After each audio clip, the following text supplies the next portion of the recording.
Good morning, everyone. Welcome to the International Seminar Curriculum, Autonomy, Policies in Europe, Trends, Tensions and Transformation. It's a pleasure to have you here. The organizing committee, myself, Silvia de Almeida, and my colleagues, Francisco Souza and Maria Figueiredo, thank you for joining us. We hope this day and a half will be very productive for all.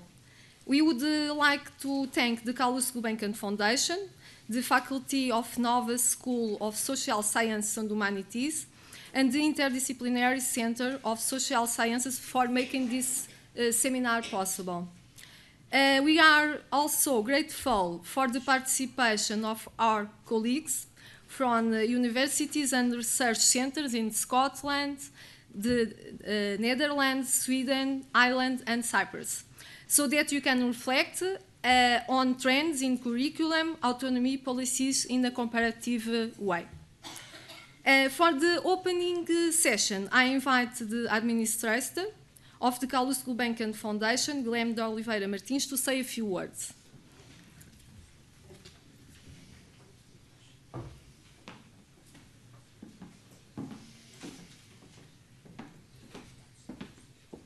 Good morning.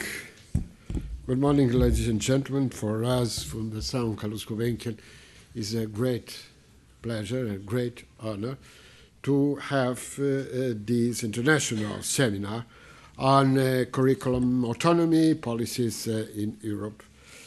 I must say that for me personally, it's also a great pleasure. Thank you, Professor David Justino. Since many years we are debating and about all these matters. And Professor Michael Young, for us, is a special honor to have you and to have your participation in this initiative. For us is a great honor, but as you know, Gulbenkian Foundation is based in Portugal, but it is an international foundation. We spoke about our delegation in London, and we think since the beginning that the international dialogue and the international cooperation, mainly on education matters, we have four main objectives, statutory objectives: education, science, arts, and philanthropy. And we think that all the four objectives in our symbol, four horses. But now we have three strategic objectives, and is social cohesion, knowledge, and sustainability. That's why it's very important to debate these matters, because we are speaking on education, but also about society, about citizenship, and about the answers, because we have challenges, important challenges concerning the uncertainty and concerning complexity. I was speaking with my friend David Justino exactly about the importance of the understanding of the challenges in a world in rapid change. We are rapidly changing, but we must understand, and we must understand in the school. We must understand in the relation between school and society. That's why mainly in last century, when John Dewey said that society is in the school, not out of the school. And that's very, very important, because we must understand that today, but always, the central element on human development is learning. And how to learn better, how to understand mainly the difficulty of the first objective of UNESCO, education for all. But how? How can we accomplish this difficult objective? And that's why it's very important, the debate on the matters we will have in this international seminar, mainly concerning curriculum autonomy. Because we must understand that if we have a different situation concerning the present and the future, we must understand the limits and also the potential of the curriculum autonomy policies. That's why, for us, we receive you here, but not only receiving, but also learning more about your participation, your debate. That's why I must also say that in Foundation, Pedro Cunha, and thank you very much because your collaboration is a link, an important link between this debate, your participation. That's why, for us, is very important, and we are not receiving you in a passive way. No, we must learn from you and have from you important contributions about the education in present and in future. Thank you, and you are welcome to Gulbenkian Foundation. Thank you very much.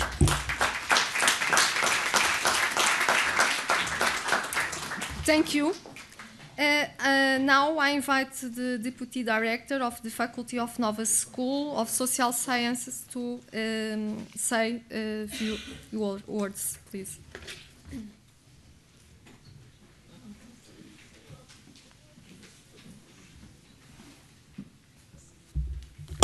Good morning. Thank you. I was not expecting to speak in English, but as there are some members in this assembly, I will try to say a few words, and I immediately apologize for all my linguistic mistakes, probable linguistic mistakes. So, good morning. On behalf of my Dean, Professor Francisco Caramelo, and on my own, I wish to salute all those that made this event possible, the organizers, the center, especially and very especially the Gulbenkian Foundation. We know that it keeps on being one reference for all our cultural debate, and we thank you in the person of Dr. Guilherme Oliveira Martins.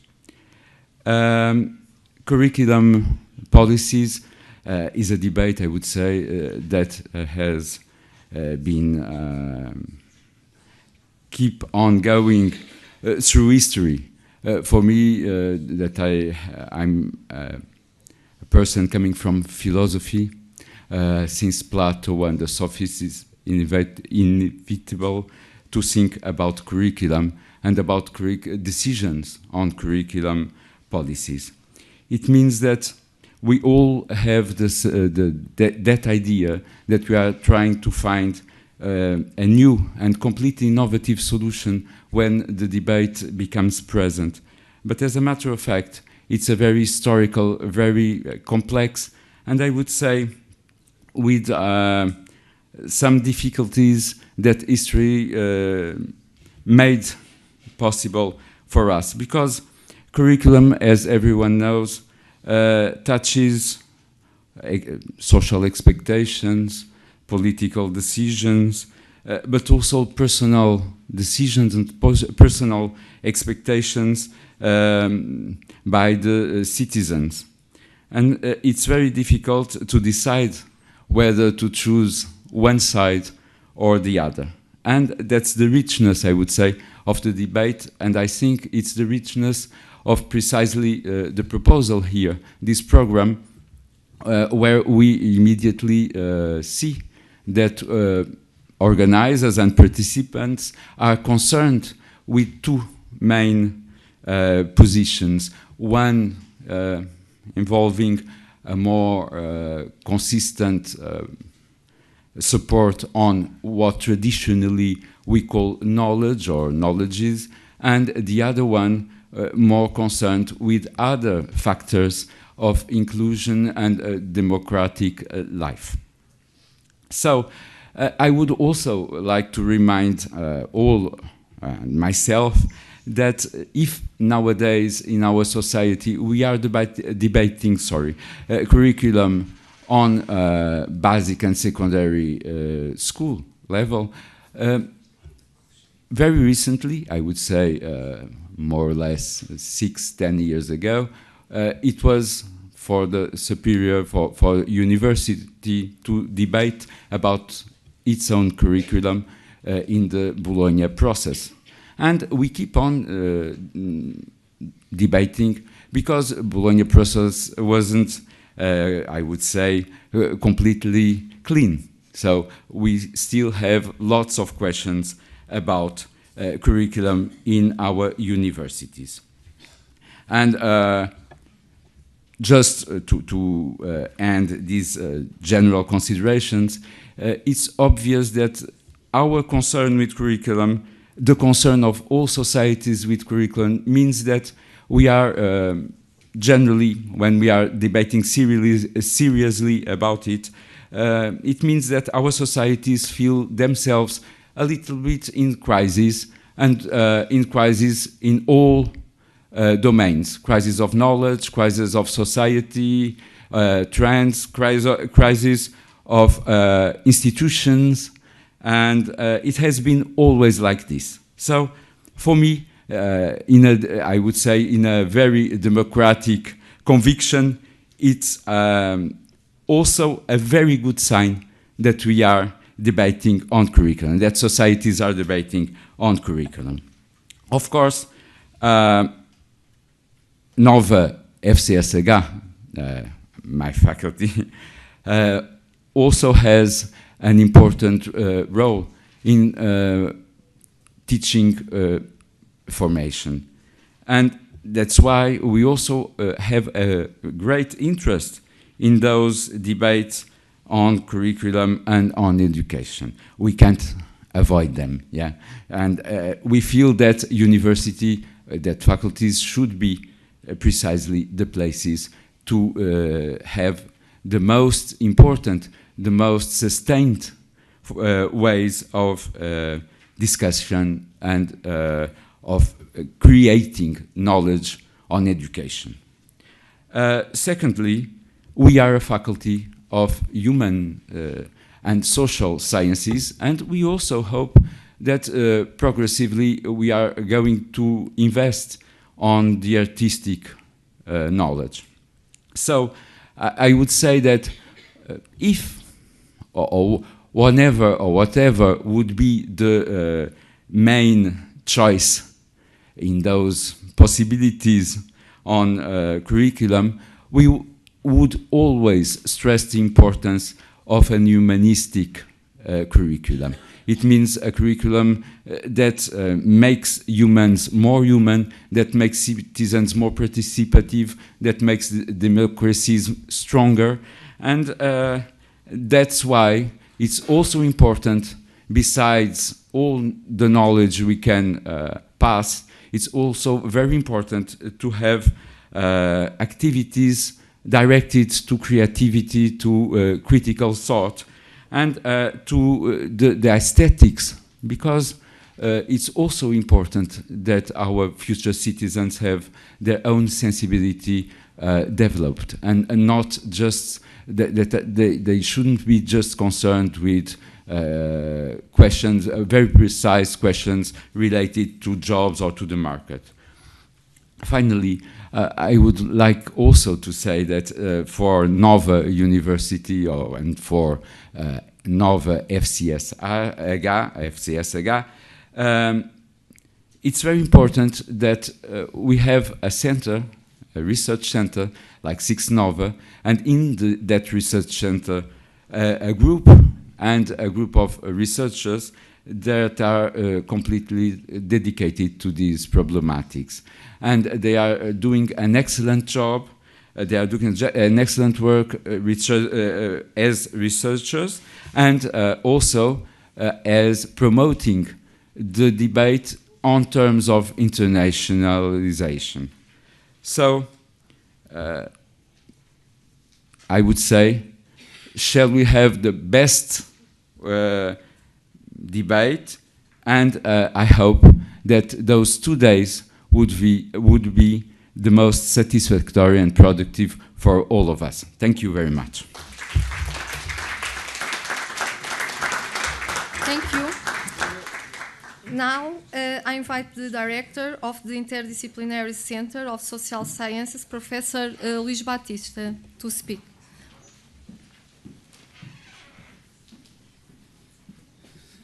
Muito bom dia a todos.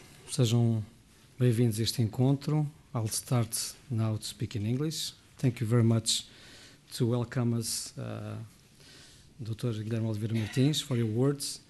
Thank you to the Vice Dean for the words about our center. Thank you very much to all the colleagues that come from other countries to join us in this work, and to all the colleagues. Thank you to the organizers, mainly Silvia, Maria, and Francisco, that gave us a great opportunity to do it, and to the coordinator of the group that is now doing that, Professor David Justino. I just have 3 words to say. I hope not to say more than that. First word about interdisciplinarity. We are working, this is the core, education is mainly one of the core issues for debate in an interdisciplinary perspective. This is the core of our research unit, and so for us it's absolutely important and relevant to do this discussion. This domain is something that we've been always working in our university, in our faculty, but the Six Nova, our research unit, is the one with the bigger number of researchers involved in education studies and mainly in curricular studies. So thank you very much to our colleagues to do this job and to organize this meeting. The second word, it's about internationalization. For us, it's very important, all the domain of comparative studies. Nowadays, it makes no sense to discuss in a national domain, and so this organization is something that we consider absolutely relevant and central to continue to develop studies. It's knowing the experience of the others, to make the confrontation between all the perspectives that are working in other countries, that we can go further on and do better. So this is something that to increase our studies, the best way to do it is precisely to do it in an international perspective. That's something that we consider absolutely central. Finally, just 3 words. My last word, it's about public policies. Research without being oriented to public policies makes no sense anymore. So if we don't make a research that has a consequence in a way that people can decide and the politicians can do it in a sustainable way, it's not anymore something that we should support in terms of the way that the budgets, the national budgets and international budgets are organized to research. So there is perhaps this is one of the best ways to do it, is precisely to discuss something so relevant for our schools, for our students, for our professors, for our parents, for our young people. There's no best way to do it, thinking about how to do it better in the future. So my word is just to say thank you for coming. Thank you to promote this meeting, and mainly to start a way that I know that David will support surely, to contain this work, to increase these studies that are in the core of the public policies of the future. Thank you very much. Thank you. Now I invite the coordinator of the research group Education, Knowledge and Culture of the Interdisciplinary Center of Social Sciences, Professor David Justin. Good morning to all. I must explain the origins of this project. Education studies on Nova FCSH, it was beginning with analysis of results, school results. And it was this beginning that led to build the second and most important project we have, that's school networking. 11 years ago, we began with this experience, and we are mainly focused on how schools can collaborate to reach better results and better opportunities of learning. But one of the most important challenges is how we can deal with the most noble and the most important thing in the life of schools, and the most central and noble problem, it was curriculum. In the second phase, we began to work with schools, trying to understand how we can make better and how we can collaborate not only on organizational perspective, but mainly on didactics, pedagogy, and curriculum.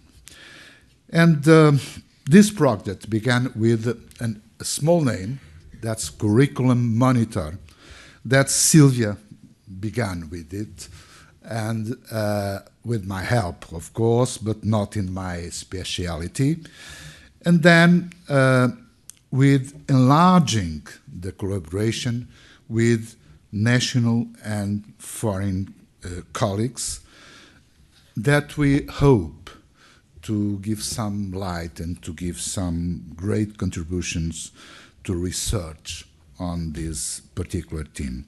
I was coordinated in 6 Nova by an area that is designed with 3 words: education, knowledge, and culture.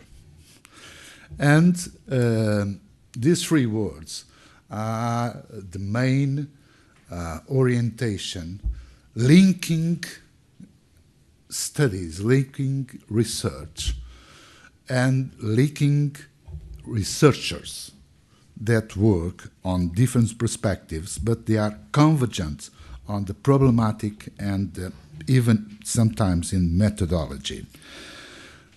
I must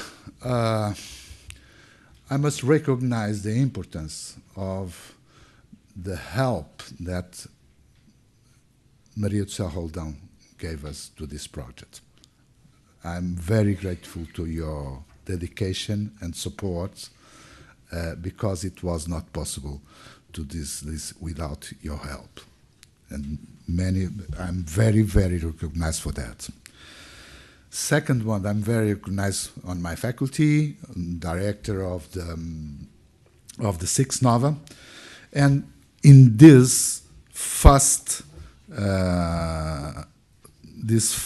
event of of collaboration with Fundação Calouste Gulbenkian. It was very important, your support. And to Guilherme Oliveira Martins, my good friend, I would be very recognized by your support and support of even all the people that work on that, and namely with your director. That is so important for us. So thank you. I think we have 1 day and a half to work, 1 day and a half to discuss. I think the matter is very interesting and very polemic in some perspective, and I hope that it was a mark on this project on curriculum and a mark in the history of research in the Universidade Nova of Lisbon. Thank you very much. Thank you. And now, last but not least, I invite the Professor Maria do Céu Roldão to say a few words.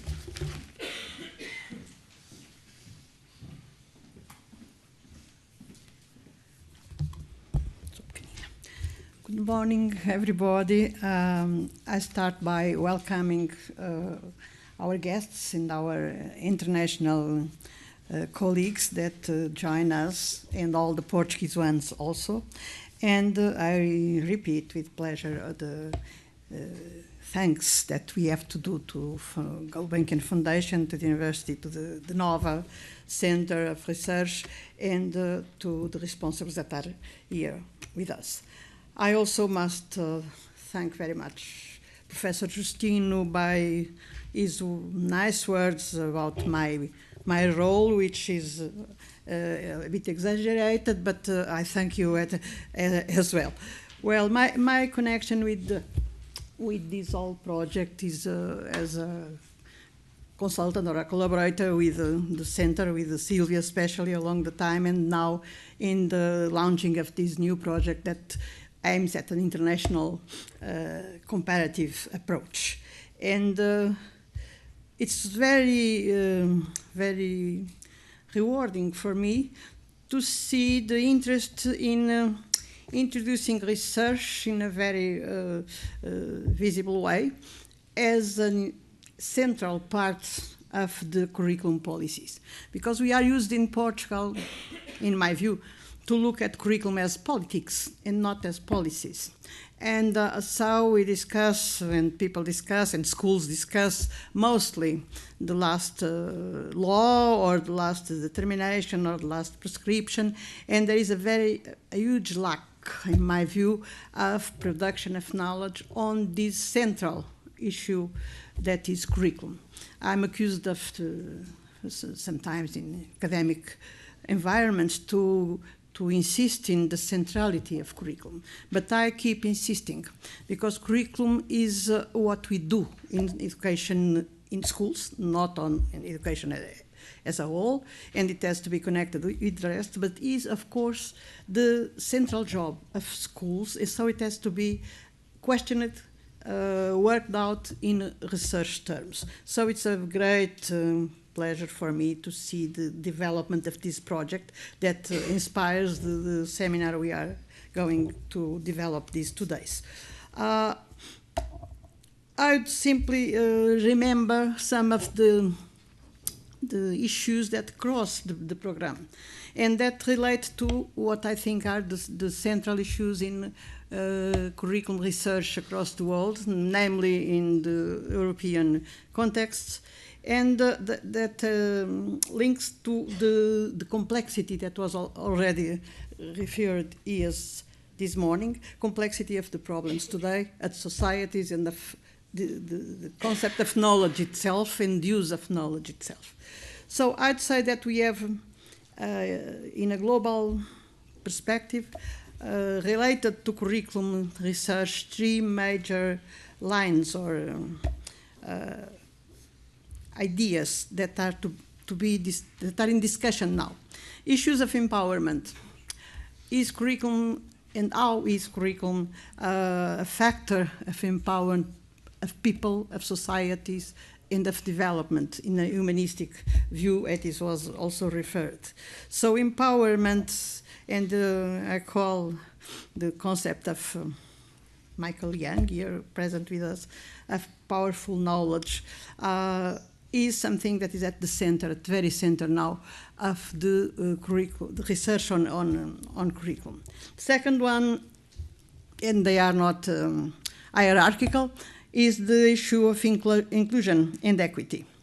Because we are facing a new and unpredictable time where the questions of equity are not anymore as they were before. They used to be. The inclusion, it's a good word, we use it a lot, we transform it sometimes in a cliche, and it's presenting nowadays new forms and new problems about the way people are integrated or not, included or not, in our present and future societies, and school and curriculum within the school are a major line of work on that aspect. And the third one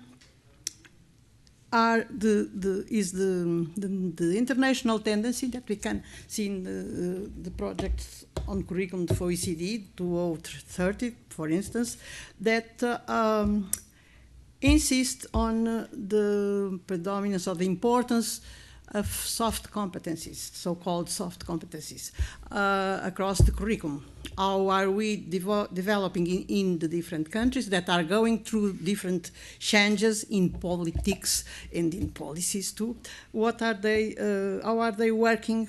I'm involved in a project now in these aspects in OECD, where can we see that the critical thinking, collaborative capacities, and 28 other competencies are present in curriculum, in the knowledge, in the written documents that in each country realize or offer the curriculum of the schools. So this is what I have to put in perspective. These are the main issues, and our program that was made by our dear organizers, Sylvia and Francisco and Maria, but Sylvia as a central person in all of this, I have to say. She has worked a lot, and the rest of the team also. Congratulations to them.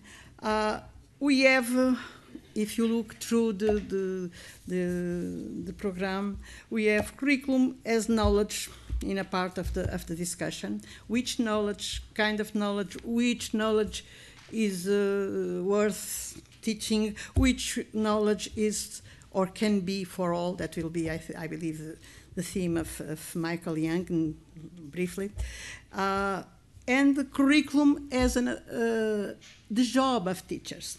And this is another dimension that I'm pleased to find in this project, that because it is the one who is very insufficient in Portugal, at least, is the way how teachers include curriculum knowledge and curriculum work as part of their professional development. And thirdly, the curriculum as autonomy, as power, and is also another great, let's say, cliche, autonomy and the importance of autonomy of schools, and we are moving towards that greater autonomy more and more, but we have to question which autonomy. Autonomy for whom, autonomy for what, and autonomy decided by whom, so the role of decision makers. I believe they managed to put these ideas together in a very appealing way for the program of this seminar, and I wish you all 2 or a day and a half of very good work. Thank you. Let's start. This is the second round table, and this is dedicated to curriculum and teachers' professional development. And I'm very honored to present our colleagues that will be present in this round table. I begin with my left, Stravola Filippo. Stravola Filippo is an assistant professor in curriculum and teaching in the Department of Education of the University of Cyprus. She is currently the Secretary General of the European Association of Curriculum Studies, a coordinator in the Curriculum and Teaching Special Interest Group of the Cyprus Pedagogical Association, and the General Assembly Cyprus representative of the International Association for the Advancement of Curriculum Studies. She has also acted as a consultant for UNESCO, the Council of Europe, and the Cyprus Ministry of Education and Culture. Her research draws upon the theoretical, historical, and sociological study of curriculum and teaching, focusing on genealogies of curriculum studies, teacher professionalism, curriculum change, curriculum inquiry, and teacher education, teacher life stories, curriculum and textbook development and design, European education policy, social studies, and citizenship education. Thank you for coming. Thank you. I hope that, of course. Second one, Maria Figueiredo is assistant professor in the School of Education of the Polytechnics of Viseu, Portugal, and research at the Center for Studies in Education and Innovation. She is vice president of the Portuguese Society for Educational Sciences. He is Secretary General of the European Educational Research Association, and his research interests are early childhood education, teacher education, and children's rights in education.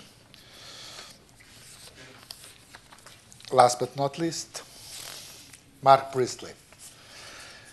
Mark Priestley is a professor of education and director of the Sterling Network for Curriculum Studies. His research interests lies in the school curriculum and especially the process of curriculum making. He is a former secondary school teacher of history with extensive experience in initial teacher education. Priestley is currently lead editor of the Curriculum Journal with Stravola Filippo, and these publications include the edited collection of Reinventing the Curriculum with Gert Biesta and the monograph Teacher Agency, an Ecological Approach with Gert Biesta and Sarah Robinson. Priestley advised 3 national governments, national agencies in Scotland, Wales, and Republic of Ireland on curriculum matters, and is a member of the Welsh Curriculum and Assessment Group and the Scottish Curriculum Assessment Board. He is a co-convener of the ERA Network, Curriculum Innovation, and a board member of the European Association of Curriculum Studies. Mark, thank you very much. And Maria, I don't thank you because you are the organizer. And welcome. We can begin, and I give the stage to Mark, of course. Right. How do I get that? Good. Okay, well, I'm very lucky to be here. Like Magella, I also missed my plane yesterday. I had an unexpected stopover in Amsterdam. In my case, it wasn't an inability to read a ticket, it was the inability to tell the time. I forgot to set my watch to the new time zone, so I now know that when you go to a different country, you have to check the time. This presentation here is in 3 parts, really. I want to say a little bit about different new emerging curriculum models. I won't say much about that. And then I want to talk a little bit about some of the problems that those curriculum frameworks take for granted and don't problematize, particularly around teacher agency. And then I want to finish off by telling you about some research we've done in Scotland with Scottish teachers in the Scottish Local Authority around an approach called critical collaborative professional inquiry, which is very much about curriculum development and teacher professional development. So, without further ado, curriculum turn. We have seen since the start of the millennium the development of a whole range of new curriculum frameworks which have a lot of common features. So I've listed some examples there. Scotland's Curriculum for Excellence is a first-generation variant of this. It's been around since 2004. It was actually formally implemented from 2010 and has been both highly praised around the world but also been highly criticised because of problems, particularly with implementation. Ireland's junior cycle is more recent. The date up there I think is probably not correct. Magella will correct me on that. That was the date of the framework document, though. And I think the planning was a couple of years earlier than that. So that's a sort of medium mature version of the curriculum cheese. And then Wales' Successful Futures, I have put the wrong date on that, it should be 2016. Wales is a late variant, a third generation of the new curriculum. And Wales is perhaps learning some of the lessons from some of the other curriculum models. In particular, it's paying particular attention to the importance of purposes and knowledge, and I'll come back to those. And then the final one I've listed there, and these are just 4 examples of many I have to say, is the New Zealand curriculum framework, which has been around about as long as Scotland's and has been subject to quite extensive evaluation in New Zealand and also some modification as a result of that. Now, common features of these, we are looking at, across the piece here, a focus on learning outcomes. This is the notion that you can specify in advance what learners not only will learn, but actually will become, the sorts of behaviours that learners will exhibit. And they vary from very specific learning outcomes, which are used for assessment, to very generic learning outcomes, key competencies. These curricula tend to prioritise skills over knowledge content, and this, of course, has been highly controversial with the move towards calling for a move back to knowledge. And I think one of the problems with this is not so much that they downgrade knowledge. I think these curricula will say in their documents that they like the idea of learning knowledge. But actually what they fail to do is to provide the framework for asking critical questions about what that knowledge might be. And that is, I think, particularly important. So give you a quick example of that. I was talking to a colleague in New Zealand who was saying that many of the schools that they're working with now are teaching the history of the Vietnam War. And some of these schools are teaching it without mentioning the American involvement in the war. And when they were asked about this, it was because the new competencies, the framework, doesn't require them to do that. So what we're not getting is a systematic approach to asking questions about knowledge. We're simply selecting, cherry-picking knowledge in order to meet the demands of the assessment criteria and the standards, the learning content, the learning outcomes, etc. I think significant in here as well, we're seeing a shift from input regulation, that is highly specified details about what is to be taught, to output regulation, and that's been picked up by the speakers this morning as well. So output regulation typically is use of performance indicators, for example, or the use of attainment, assessment, qualifications data to judge how effectively schools are doing against the outcomes. And that, I think, has shifted the balance, and I'll say a little bit more about that. But I think most significant, there is this rhetoric in these curricula about teacher and school autonomy. And I use the word rhetoric deliberately here because, as I'm going to explain, I think that this is a highly problematic notion when it comes to this type of curriculum. These curricula have been, called in many cases progressive. I think that's actually a misnomer. They're not progressive at all. They have some superficial similarities to progressive curriculum, but actually I think the term that Michael Young has coined here, technical rational curricula, is more apt here. They're curricula which are primarily focused on producing the right skills basis balance for the needs of the economy. So I want to illustrate this notion of teacher autonomy. Here's I'm going to give you a couple of extracts here from Scotland's Curriculum for Excellence. The first one here is in an early document, 2006, and it says really that the approach here is to engage teachers in thinking from first principles about their educational aims and values. So this is about the idea that teachers go back to basics when curriculum planning, that they're not being told what to do by the government, they have to make these decisions themselves. And if we move on to another quote in the same document here, it says here, within a clear framework of national expectations, teachers will have greater scope and space for professional decisions about what and how they should teach, enabling them to plan creatively within broader parameters. So this is quite explicit. The curriculum policy is saying that it's up to teachers how and what they teach. And this raises all sorts of questions, of course. A third one, very briefly here. This is about the idea that emerging ideas will stimulate wide-ranging discussion in classrooms and staff rooms across the country.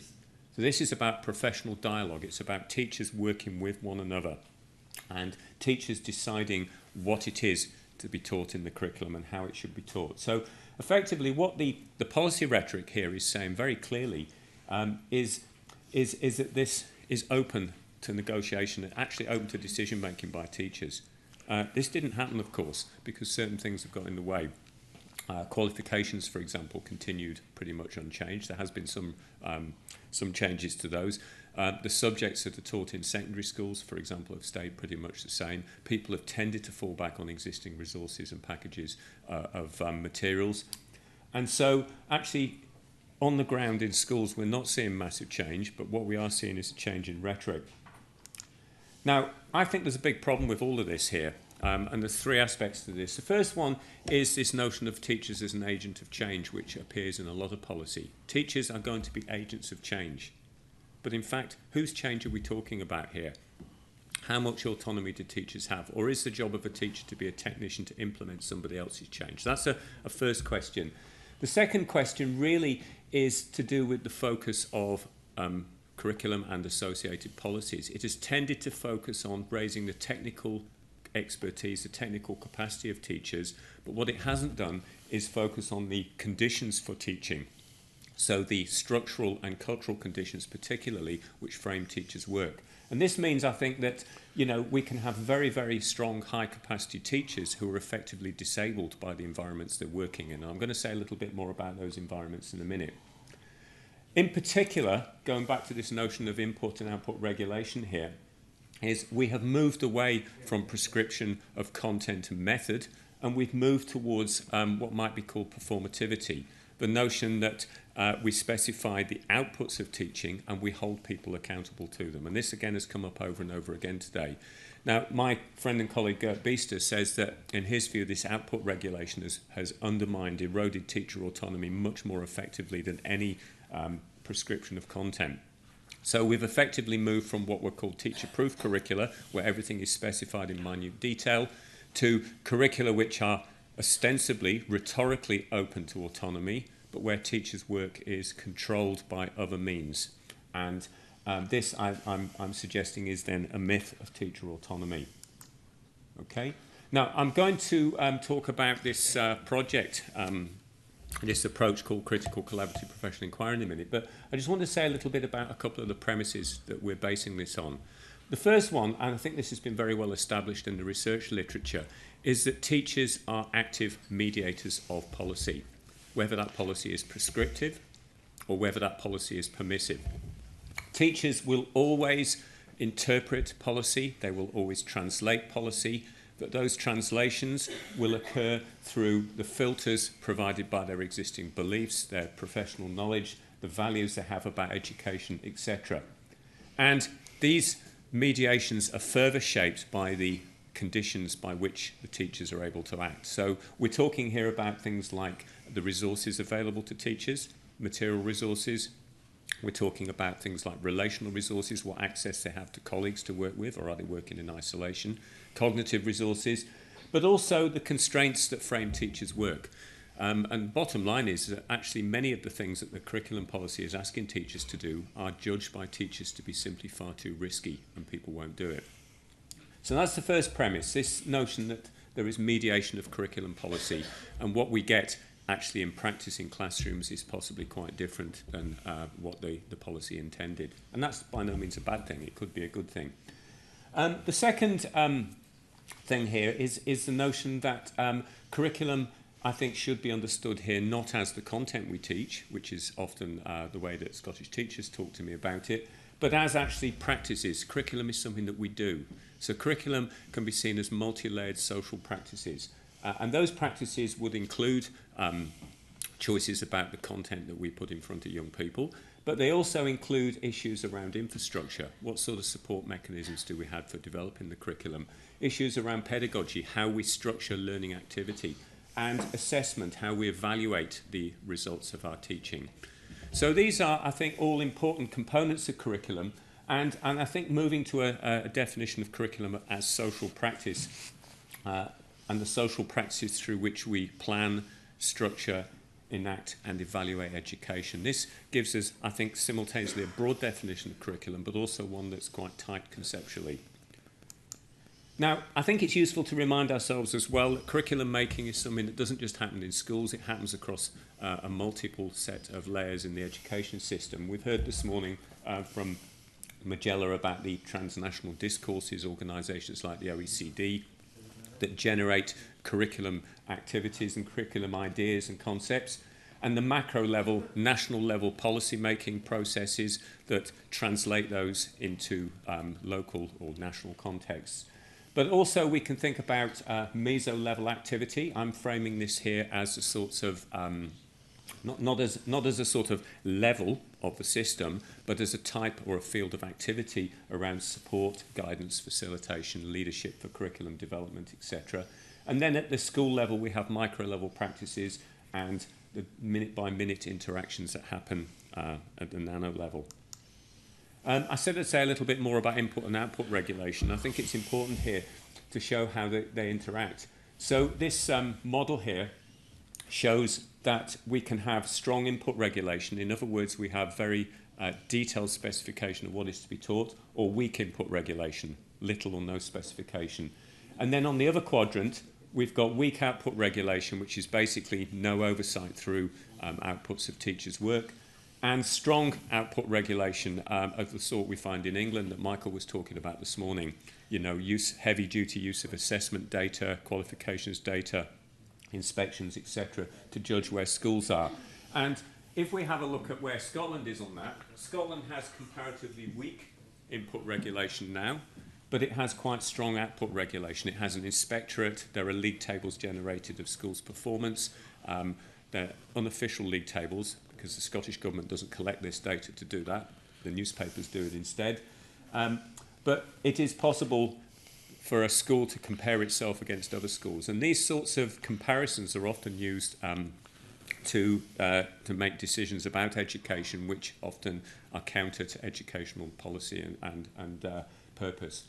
So we're in, I think, a situation where we've got ostensibly, as I said, a rhetorical situation of autonomy for schools, but at the same time schools' work is heavily circumscribed by this policy that we have. Okay, so I want now just to move on quickly to explaining what I mean by teacher agency here, because I'm not meaning that the teacher is an agent of change. When I'm talking about agency, I'm not talking also about people's capacity as high capacity individuals. I'm talking here about agency as something that people achieve.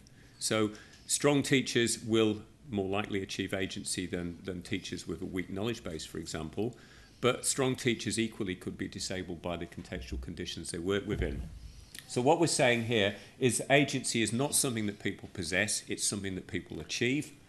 That the quality of engagement of actors, teachers, with their temporal relational contexts, in other words, the resources they have, the constraints that hold them back, etc.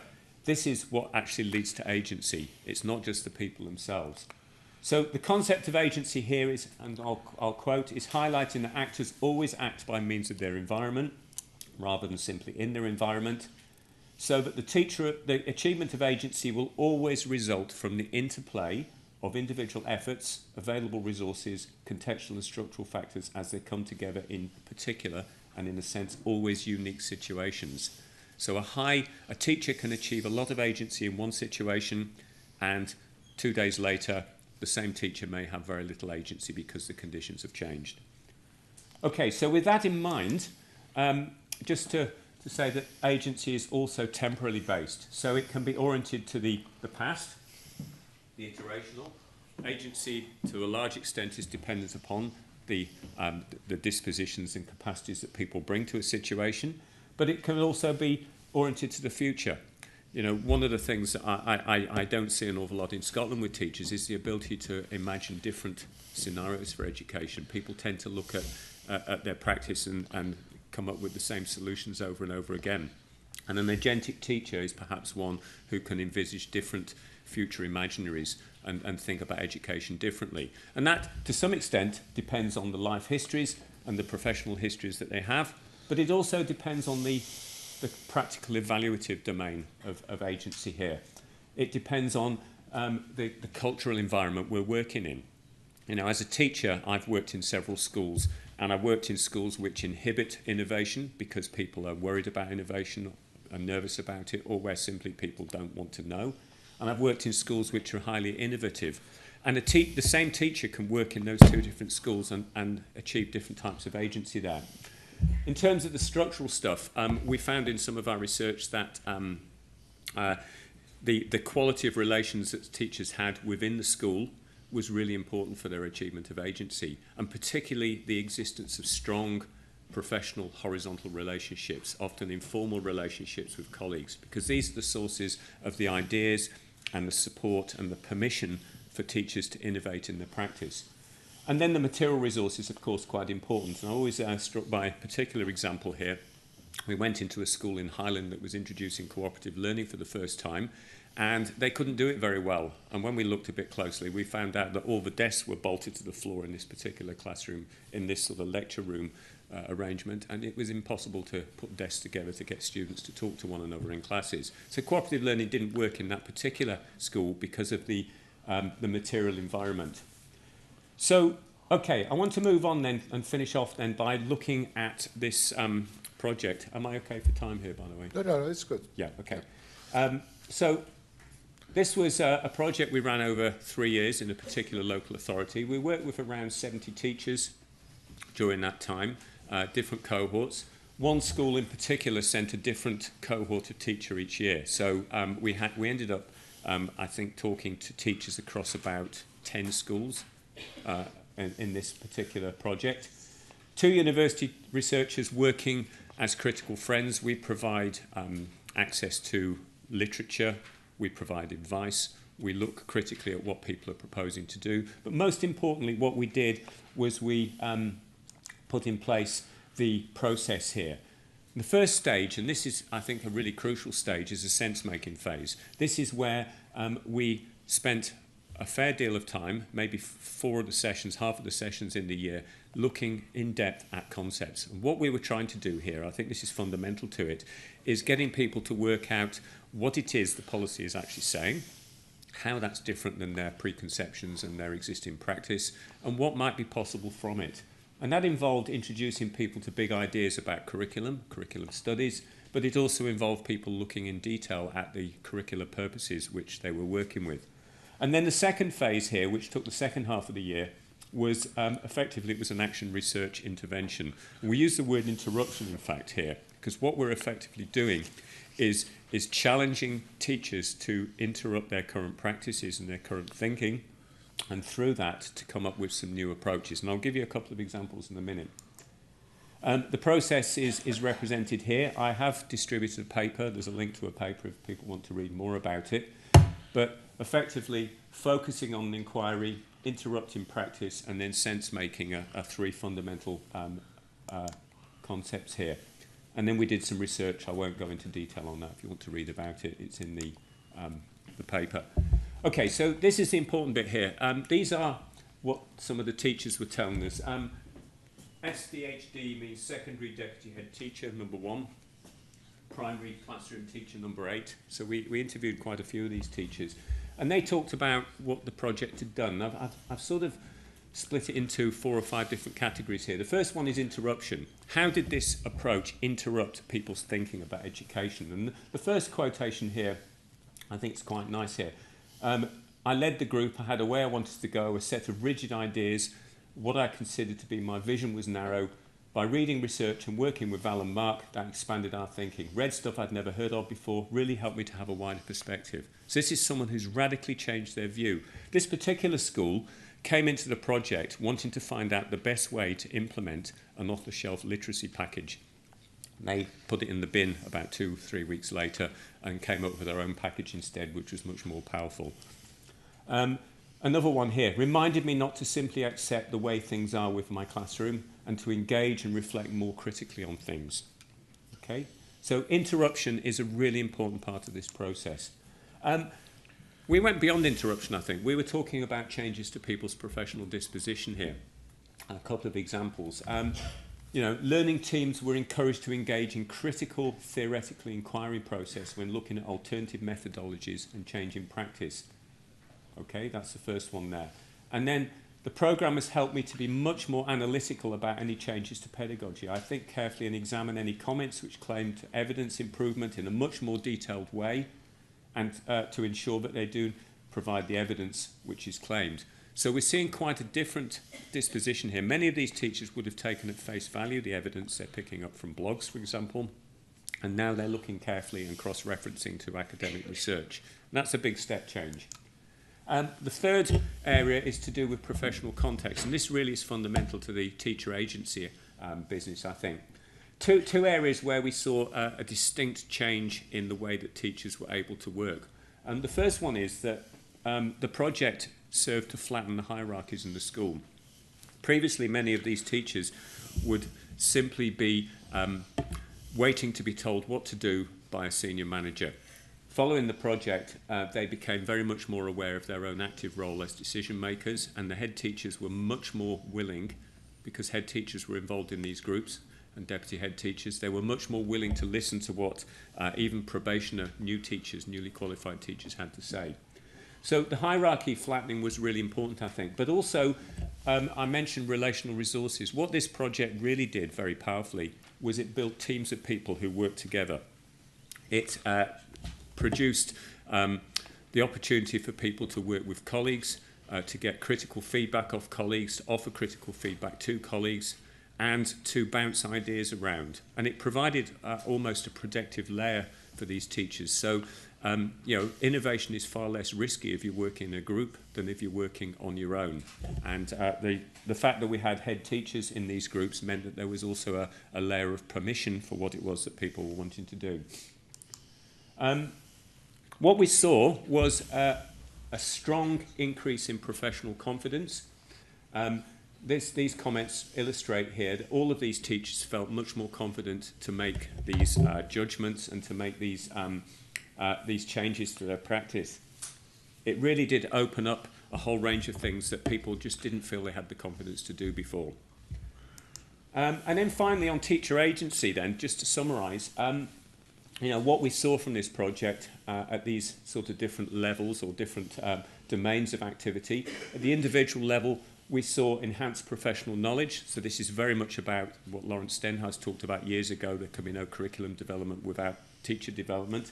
We're seeing that. Changed dispositions, increased confidence, and much broader, more expansive aspirations about their practice. And then at a cultural structural level, we saw the less hierarchical ways of working, the fact that people were working in less risky environments for innovation, and the enhanced relational resources. And overall, what we saw through this project was a sense of sustained engagement with curriculum policy in a way that wasn't happening before in these schools, and a lot of changes to school practice. And interestingly, 2 of the schools were inspected during this process, and in both cases, the inspectors had commented on what they were seeing very positively and saying, where did you get this from?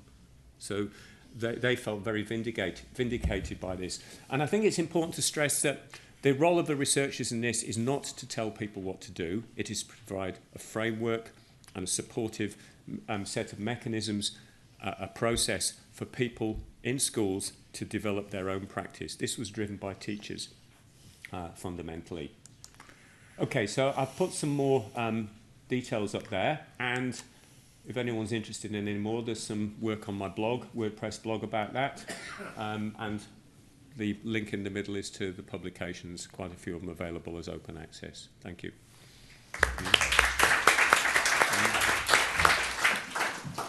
Thank you, Mark. I think next will be Maria Figueiredo.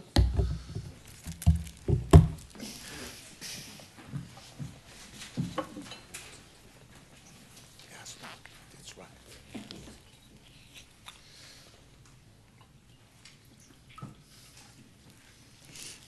Okay. Bom dia a todos, boa tarde a todos e a todas. Good afternoon, everyone.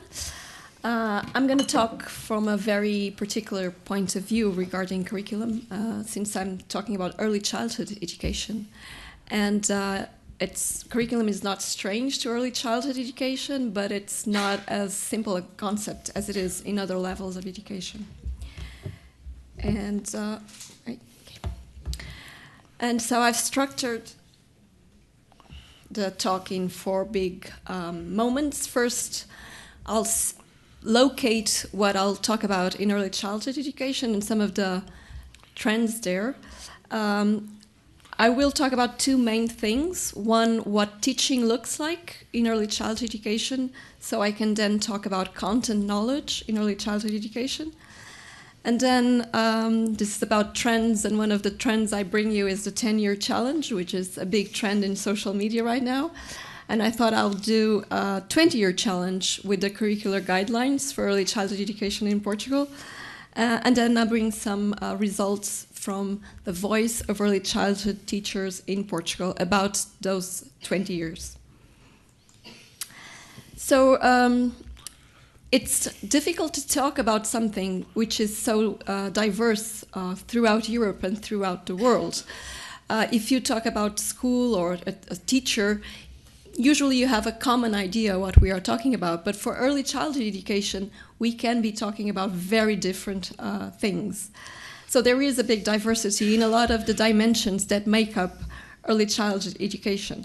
And this has implications for the topics that we are discussing, because in some countries there is a curriculum for early childhood education, and for other countries that is a very strange concept. In some countries, talking about a teacher is very common, and in other countries, and I think Portugal is kind of in the middle for that, the word teacher does not apply for an early childhood setting. So, need to put in common what I am talking about, because I am talking about the Portuguese situation. And one of the first things that we notice is early childhood for the Portuguese context is divided the 0 to 3 and then the 3 to 6 years old.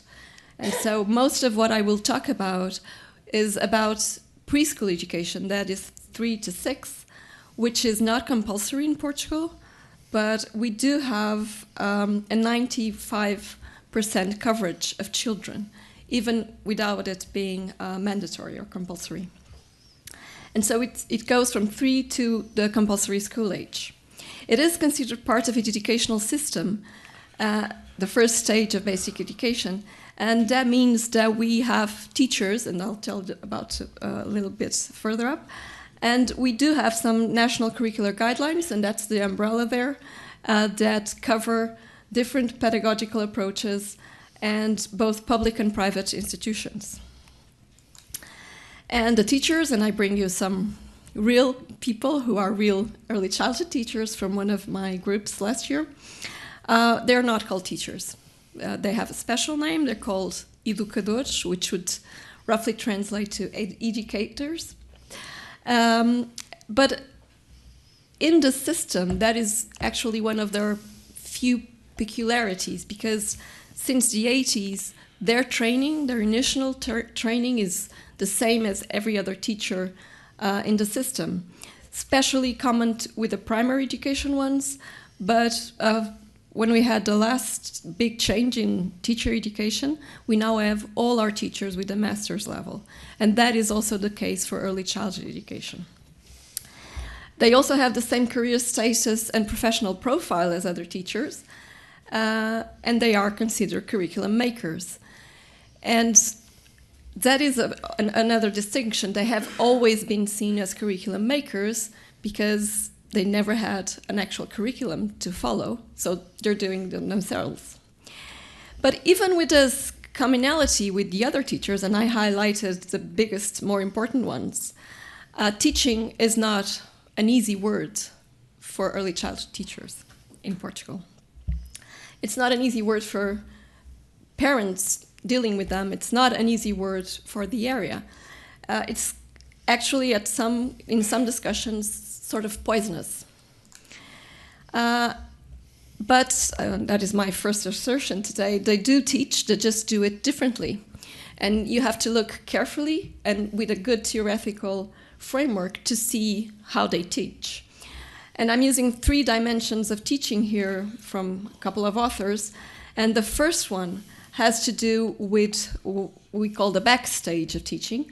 And that has to do with the setting up of the environment and how much the learning that children do comes from the way the physical space, the relationship, time, the resources are set up in an early childhood setting. And you have some of the dynamics that physical environment can provide. What usually looks like teaching when you enter an early childhood center is one of the dimensions, and that has to do with the activities that are presented and directed by the teacher. And again, some examples, and this is what we usually are able to frame as teaching, because it's an adult-led interaction. But other interactions are also part of how early childhood teachers teach, and that has to do with play. And when children are playing in the backstage that we have created, smaller interventions, and there are a lot of theoretical frameworks to name those interventions, are very important in the way early childhood teachers teach. And so this means that you need to look carefully to see there is actually no hole there, and you won't fall if you go through this path. And this means that if you look carefully, and I'm talking about research here, that's how carefully we need to look, early childhood teachers do teach, and they do need a lot of content knowledge and pedagogical content knowledge to teach. And some of the studies that are listed there show that early childhood teachers do use pedagogical content knowledge across the 3 dimensions. And so a lot of the pedagogical content knowledge of early childhood teachers is not visible if you're only looking at one of the 3 dimensions. And one of the areas where early childhood teachers underestimate the importance of their content knowledge is during play.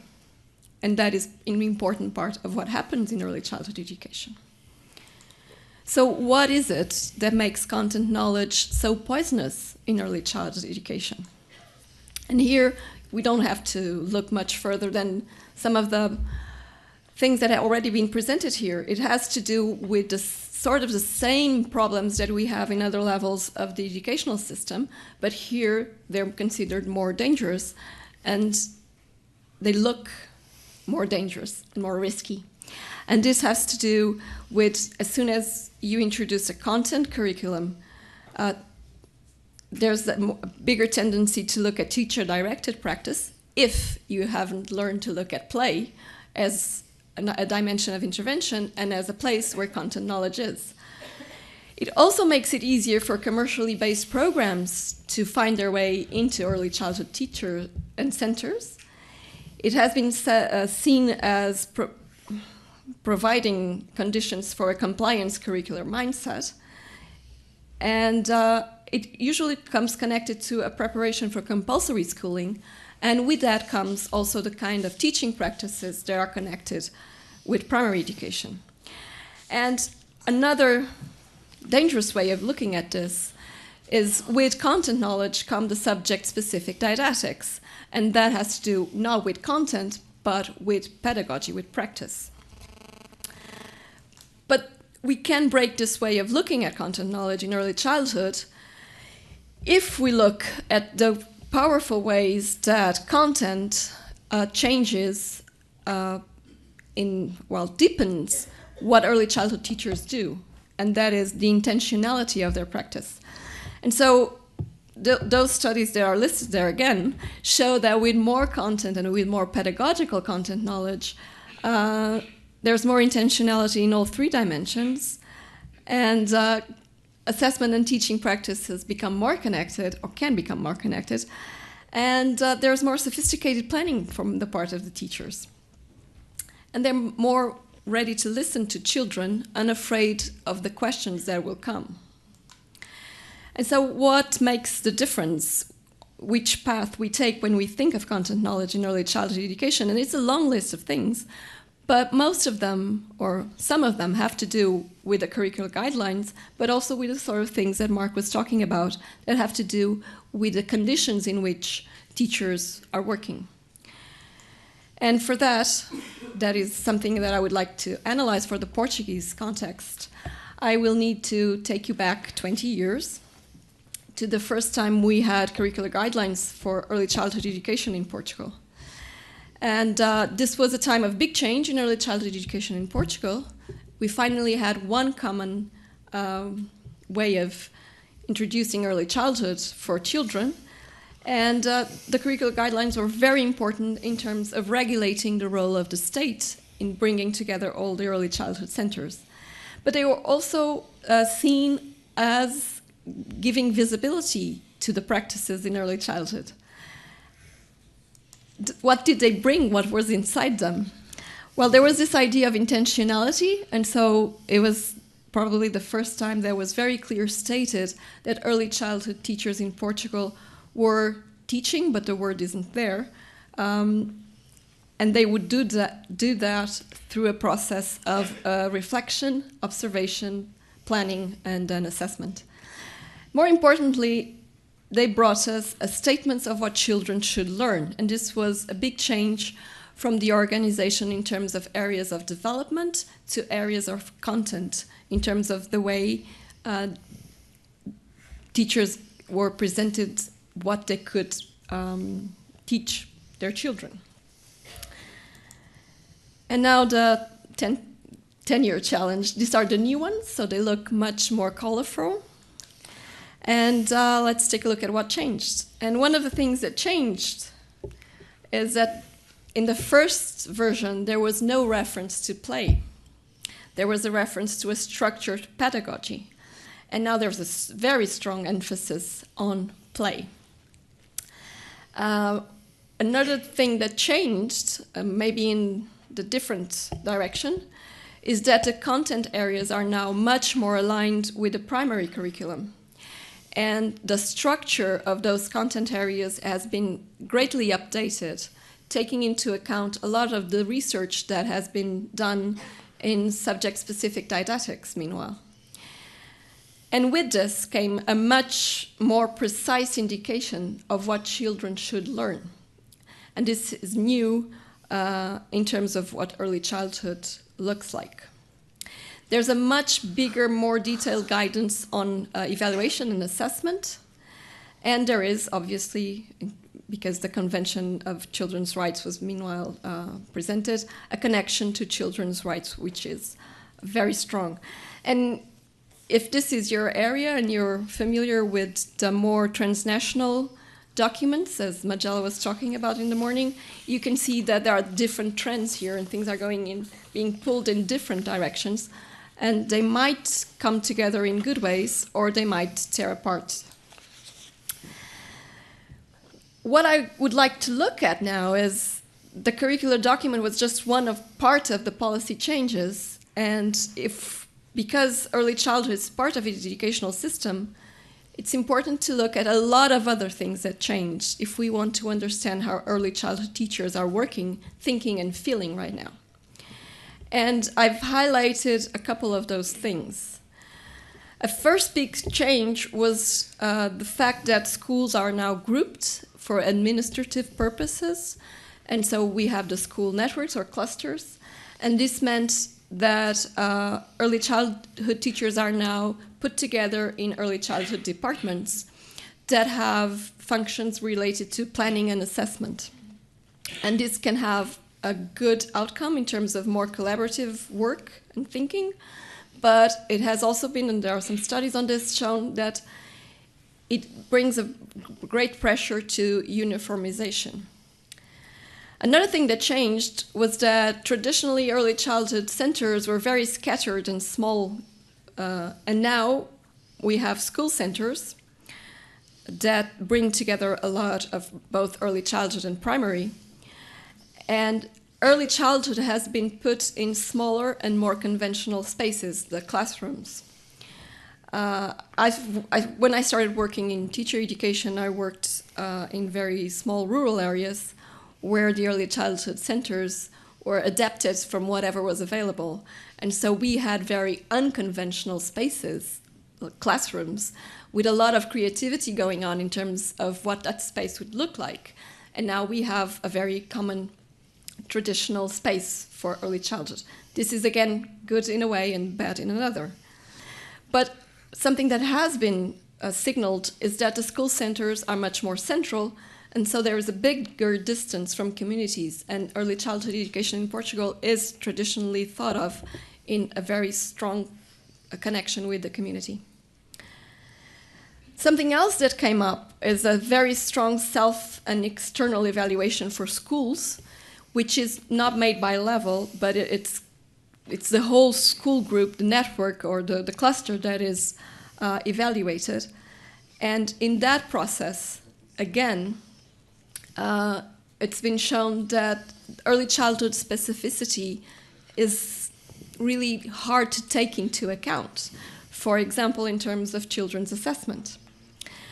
And finally, a fourth thing, we had a policy for full-time school for children, allowing children to stay for longer in the schools with interesting, relevant offer being made.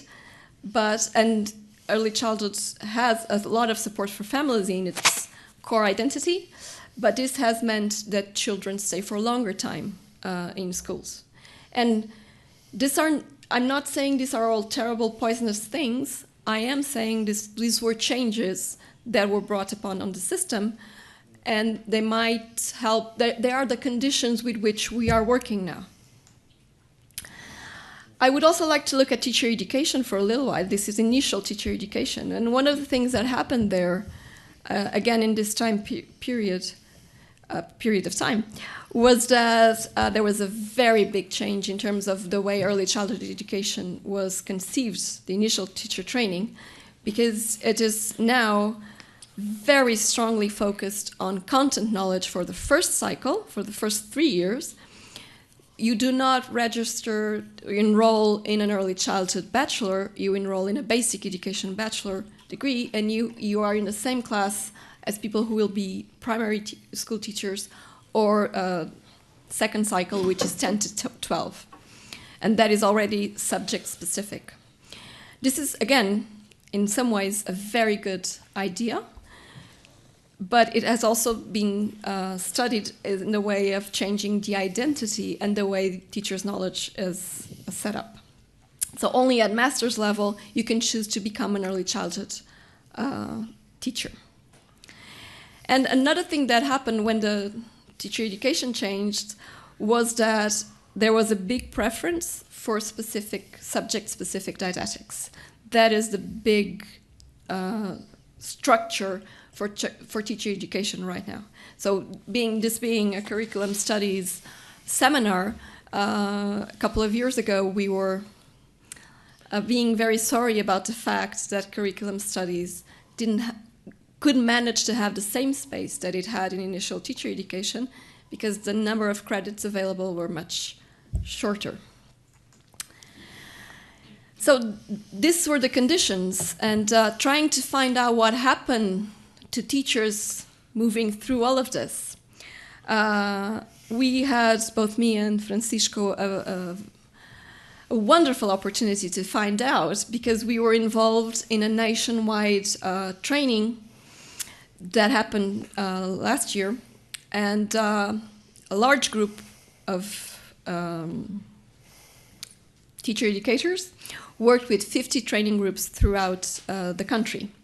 And so we were in touch with a bit over 500 teachers, both from public and private schools. And for that training, we asked them to collect artifacts from practice. So we were looking at reports of assessments for children, we were looking at planning, we were looking at all the instruments for curriculum making that the teachers had.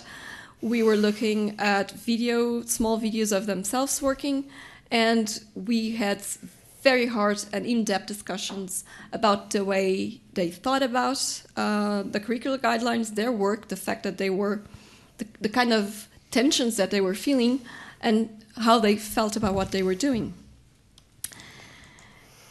And you might have noticed by now that I like a lot of photographs, and I think this one is very explicit about what the first impression that we got from them was. There was a lot of tension, in a bad sense of tension, not attention, but attention.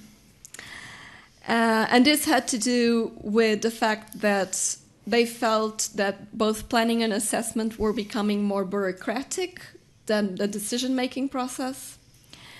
And this came from the fact that there was a strong pressure to have the same procedures and documents that other school levels and the whole Department of Educational Childhood had. And this was felt as a negative pressure. Not everyone, but some of the colleagues talked about grading children and communicating grades for parents. And if you have any connection with early childhood, you know how much this is against the identity of the profession. And when the new curricular guidelines came out, there was actually a big first page, very much shared in social media news, that came from the Ministry of Education assuring teachers, that early childhood teachers, that they should not grade children because there was a public outcry against that.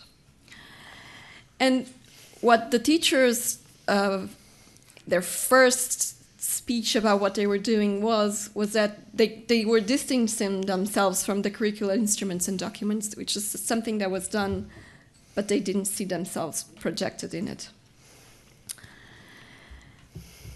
When we started talking about what they were actually doing, not just how they were feeling about it, it became more clear that what we were discussing was a sort of split professional knowledge, in the sense that they were still doing some of the things they felt important, but they didn't see those things as fulfilling what was being asked of them.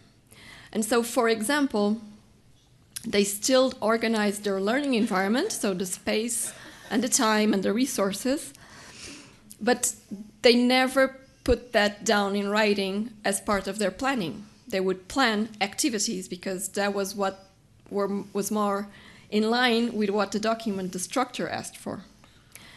They were still making very informal observations of children and sharing their concerns about children, but they were not putting that down in written. They were then fulfilling the checklists they have agreed on. So it was kind of a two-phase way of working.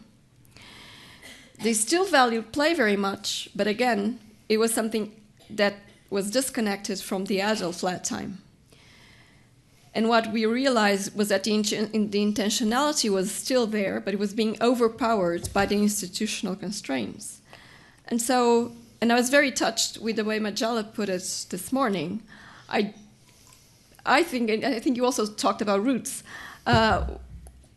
If you look at what was shared by these 500 teachers, you can see that even in this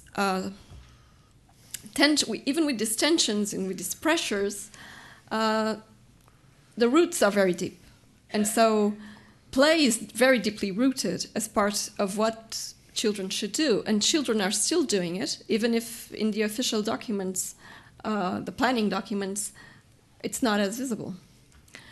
The learning environment, especially the space and materials, was very easily perceived as an arena for children's participation. It was very easy to put these things together and make them happen. And not only from them, but from a more social movement perspective, it's easy to see how outdoor spaces and learning is being very much valued in Portuguese society right now. We have many research projects going on throughout the country valuing the outdoor and nature, and you couldn't tell that from the first wave of how are you planning and what are you planning. And as I said, observation is still a very strong practice and is a basis for a decision, the sort of decision that you make on the spot. So, to finish, about my tensions and retransformations. Hope you can read the picture, because it means that the tree was cut down, but it's still a fresh start there. And I struggled with the word retransformation because I wasn't sure what it means or if it means anything. But I don't think that what's happening is a transformation of the practice, because it's not turning into something different. I might have chosen a resurface of something, in the sense that the roots are very deep, and that is the sort of thing that is coming out.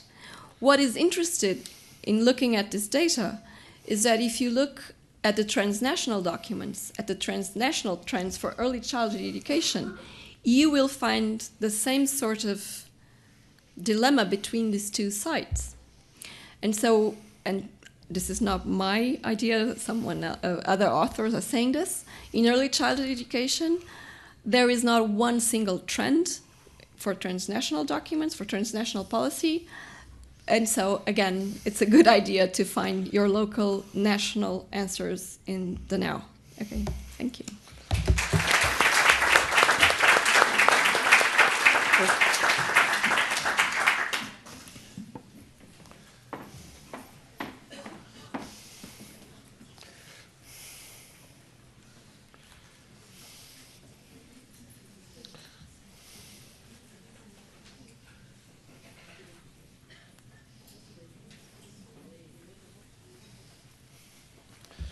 Right, so good afternoon.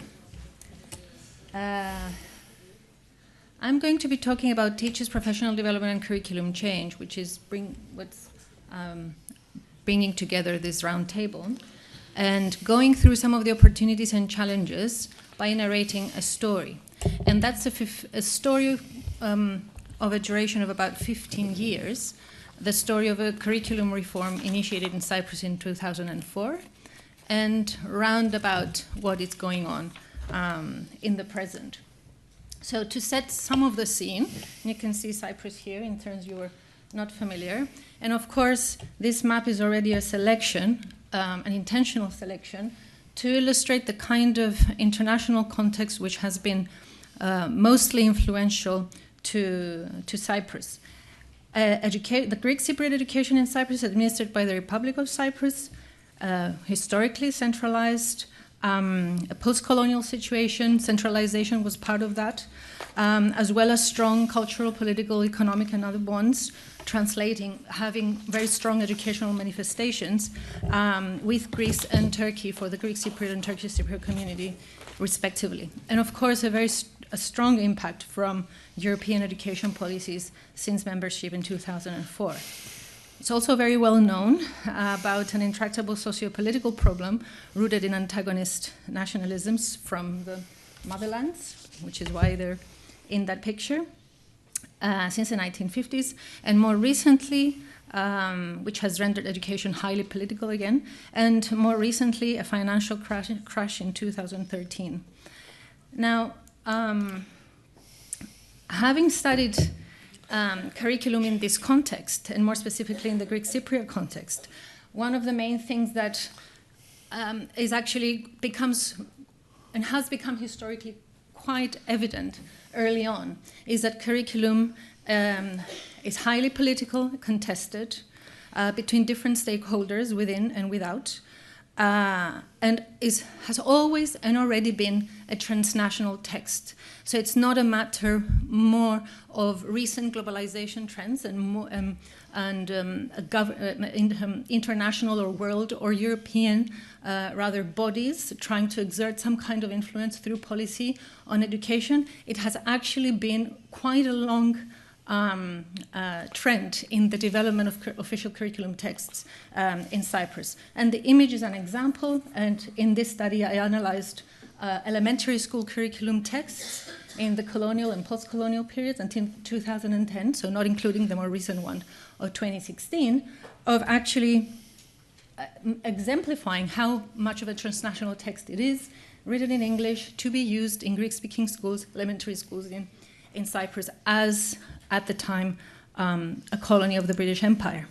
So in this context, and I will select from all these texts what becomes very important to know, therefore, when studying curriculum change and teacher professional development in Cyprus, is that for elementary school teachers, which is what my research and my story today will be focusing on, teachers have been, in 1929, acknowledged as professionals by the colonial government, while at the same time being subjected to colonial power and governance.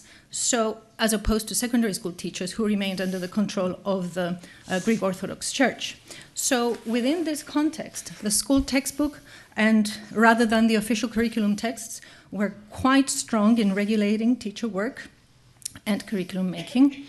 And along with other roles, there's remnants of those policies and practices into the present, sedimented into the main educational authority, which is the Ministry of Education and Culture, as highly centralized administering of education in all educational matters: curricula, materials, PD, teacher appointments, secondments, so on and so forth. So, having acknowledged that in my context, curricula have always and already been amidst and in tension with oftentimes quite divergent local, national, international, and global forces, I would like to acknowledge that there is a very specific historicity to all of these levels that actually influence, what I'm going to be narrating at the more local level today and for this historical moment. The bodies of literature our work has been drawing on, and I'm talking in the plural because I also have two colleagues in Cyprus, Stavroula Gondogourki and Eleni Theodorou, who've been doing most of this work together with, are literatures on curriculum change and teacher agency, different to teacher autonomy, teacher professionalism, and autonomy there as a key classical characteristic of the classical professions, difficulties when we try to translate it or to introduce it in the notion of a teaching profession as teachers who other kinds of authority, state in relation to other professions, models and approaches of teacher professional development. Then the comparative stuff, especially the notion of policy-scapes, and how from the international literature are concepts which are in non-ambiguous ways, and they're reflecting forms of international relations in this, what's going on in academia, of Anglo-Saxon with the English language as an international, as well as a colonial language in Cyprus. Finally, post-understanding of power knowledge, and there I won't go through the details, but it's about not as receivers of power, but also as or as productive, as feel different situations, and thus the power to manifest different kinds of resistance or understanding or nations of, in my context, comes top down. So the broader research for these past years, teachers' positioning during must be seen, and we see that exactly, as a contingent process that necessitates that both, and however that is defined, as levels or layers or sites, as have been talking about, and they necessarily be considered together, wedged, because between the context and the individual has evolved and sedimented in particular. So there's this historicity, the shadows in the circle, thus constituting teachers as particular types of subjects. So when curriculum change is attempted, launched, initiated, pursued, and so on, from a central state authority, what happens with teachers? Because a curriculum change simultaneously means a reconstitution of teachers as professionals, with variations, of course, depending on what that policy, that curriculum change is about.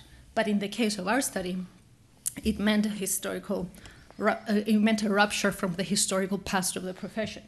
So these are the phases, the kind of data we'll be drawing on for the presentation today, quite selectively, but it's interviews with teachers, large number of interviews with teachers, elementary school teachers, as well as some of those who participated as volunteers in subject area review curriculum committees.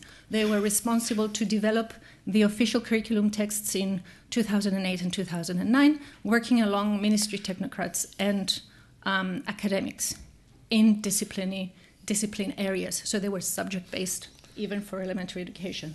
And then in the final set of data, which is quite different, because we're zooming in into 5 cases of elementary school teachers with a lot of video recording data, multiple interviews over a year to look at their practices over time.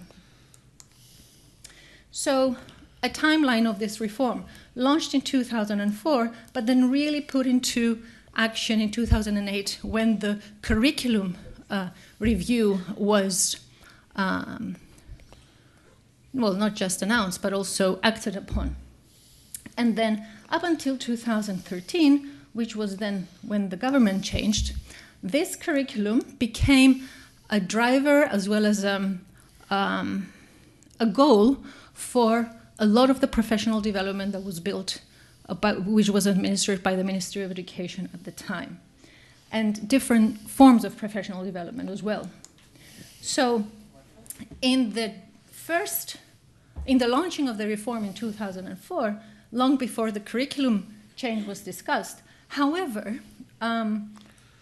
the general philosophical orientation of this reform being to create a democratic and humanitarian education that would be inclusive based on democratic principles and so on and so forth, argued that teachers were very important in that role, not in a technical sense, actually trying to break away from the historicity of the profession as a technician, as a public servant officer, to an autonomous or relatively autonomous professional pedagogue.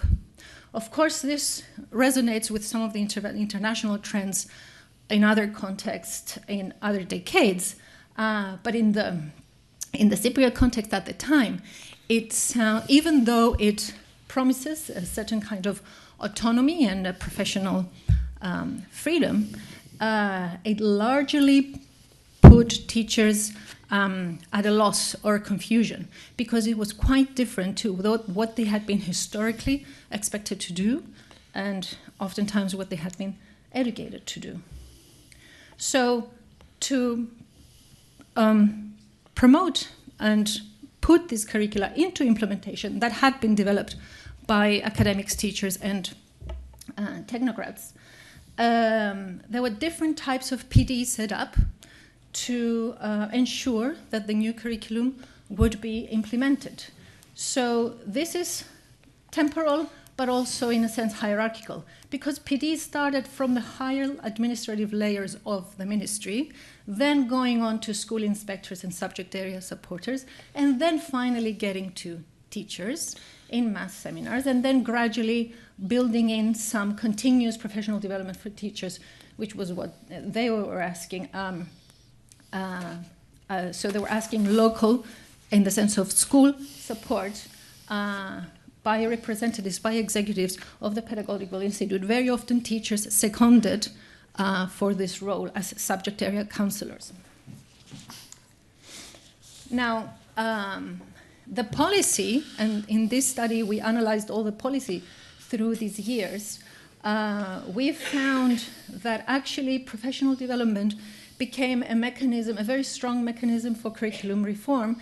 And I would like to focus on this bit here, that it was so meticulously put together so that the time, space, and PD content of that professional development was administered by a central authority, yet at the same time speaking the language of school autonomy and also of self-governance. So teachers were to learn how to become autonomous professionals because but by being told, however, top down, that they should do that. So it became a matter of self-governance from the governmentality conceptual toolkit, and a self-governance also of the schools. However, how and what and who would support them for that was very much oriented towards the new curriculum and more specifically subject areas, because that's how the support of the reform was set up administratively at the Pedagogical Institute. So, for example, in this quote by a teacher early on in the introduction of the, and it was actually just a year of introducing the new text, curriculum text to teachers, was this sense of helplessness. We need substantial help, and I stress that the autonomy they're giving us is nice, but if they don't train the teacher, our education system will fall into chaos. So there's an assumption of uniformity, that somehow teachers should be doing the same thing in all schools and so on and so forth. But also this resistance to the autonomy being granted because it was perceived as another way of being subjected to state authority or state power without the necessary or suitable support, even though there were many mechanisms set up, as I will argue later, that weren't present before and did create very rich opportunities. So this is, for example, another example of what they hear at the seminars, the freedom and the reluctance on those issues, as well as this tension between being public servants.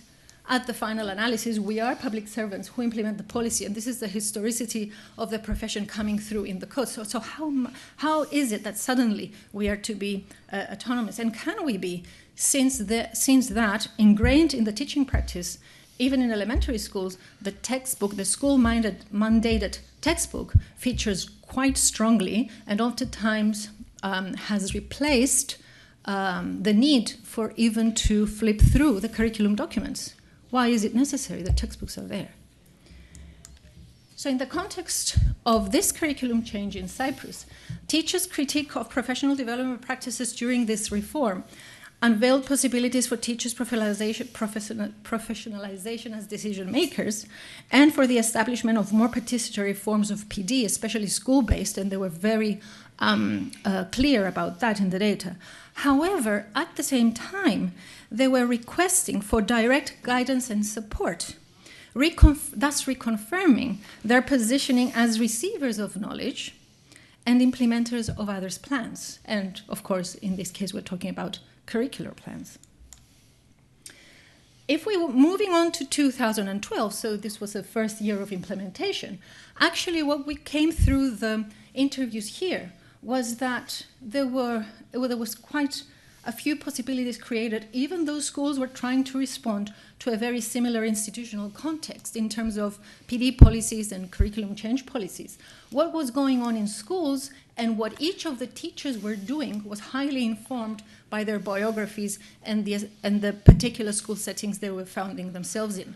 So there was, in this case, a lot of talk of relational resources, Mark, for example, if we're talking through the ecological model concepts, about how they were supporting each other at a loss, since there was not material being developed yet, trying to work together, and oftentimes the principals being advised or facilitating these processes quite strongly, as well as, and that also very much depended on what kind of resources from their past as professionals the teachers were bringing in. However, a year later, the school context seemed to fade away in these interviews. A year later. Why? Some resources centrally produced by the institutional available, and so these discussions in schools, possibilities that seemed to be that were possible earlier, did not seem necessary, or just faded away, because in the meantime there was another sort of input in the kind of curriculum materials they needed for practice. So, and some of the challenges presented to teachers themselves, an example of feeling as a newly appointed teacher, even though having so many years of experience, because these new curricula in the different subject areas, put so many different new demands at the same time, and that actually the school has become non-humane, because to be able to do all these new things, to try and cope and put it in our classrooms is like killing yourself daily.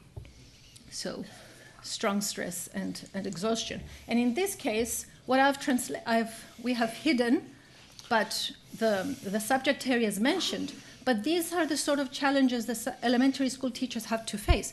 It was not just a curriculum change. It was a different kind of curriculum for different subject areas. And an elementary school teacher who teaches all of these subjects, they had to keep up with what was going on in all these different subject areas. Elsewhere, I have argued that this was also a sign of what I have called the secundarization of elementary education in Cyprus, and this being an example, PD and new curriculum development, of how disciplinary and stronger boundaries between subject areas within elementary schooling were actually quite enabled through this reform. Not necessarily bad, but as teachers were experiencing it at this time, it was exhausting. And moving on to the last few years of this story, I have phase 2 with a question mark, because depending on what comes in the future, we might need another kind of periodization in the future. For the time being, though, it seems that since there was a change of government in 2013, there was a pause on the curriculum reform by being formatively evaluated.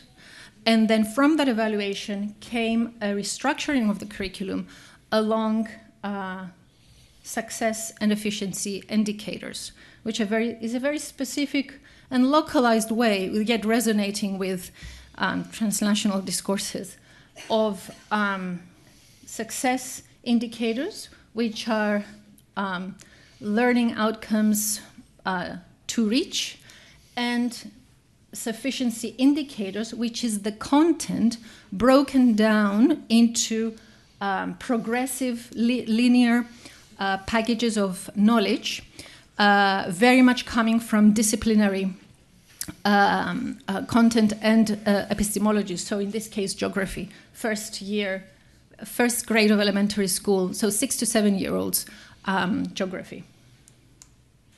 And on the website, this is for elementary education, you can see that there's different material along subject areas, with the exception of a few cross-curricular ones.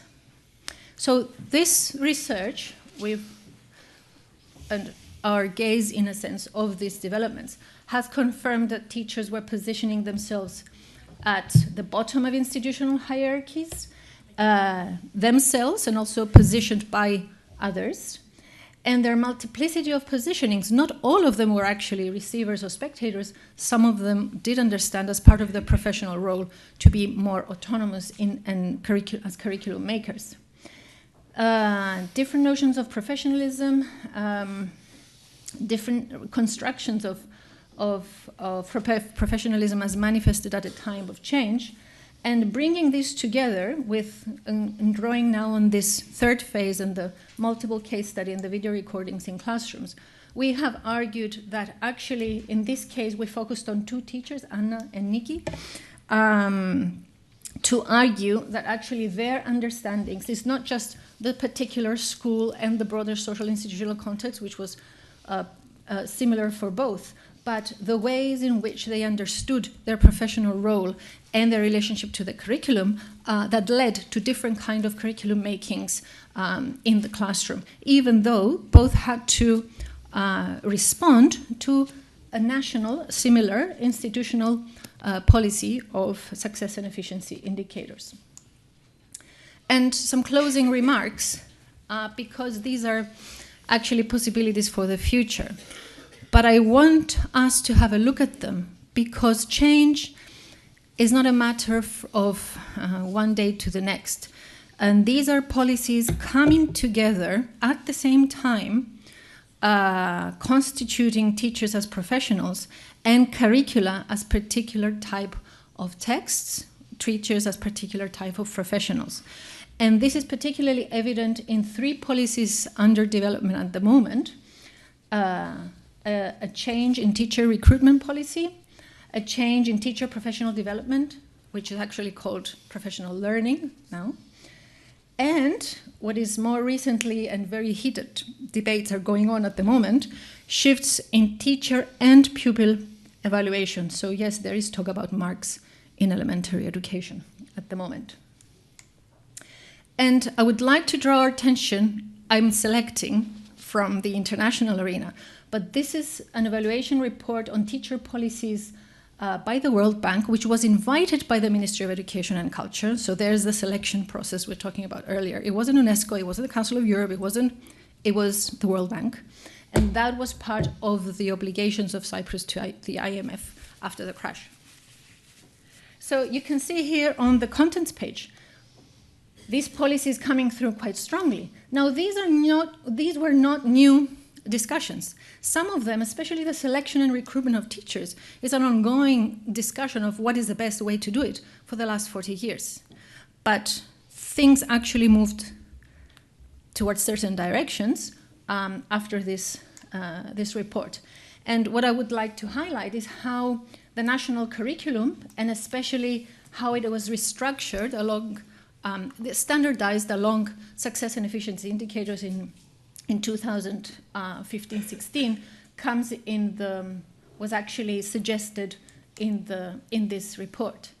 The example of the teacher selection, you can see here that now teachers for the first time have to pass exams to enter the teaching profession, and for elementary school teachers that includes didactics of language and mathematics as they are in the curriculum text, not just in general. So the new curriculum comes in how teachers are to be selected.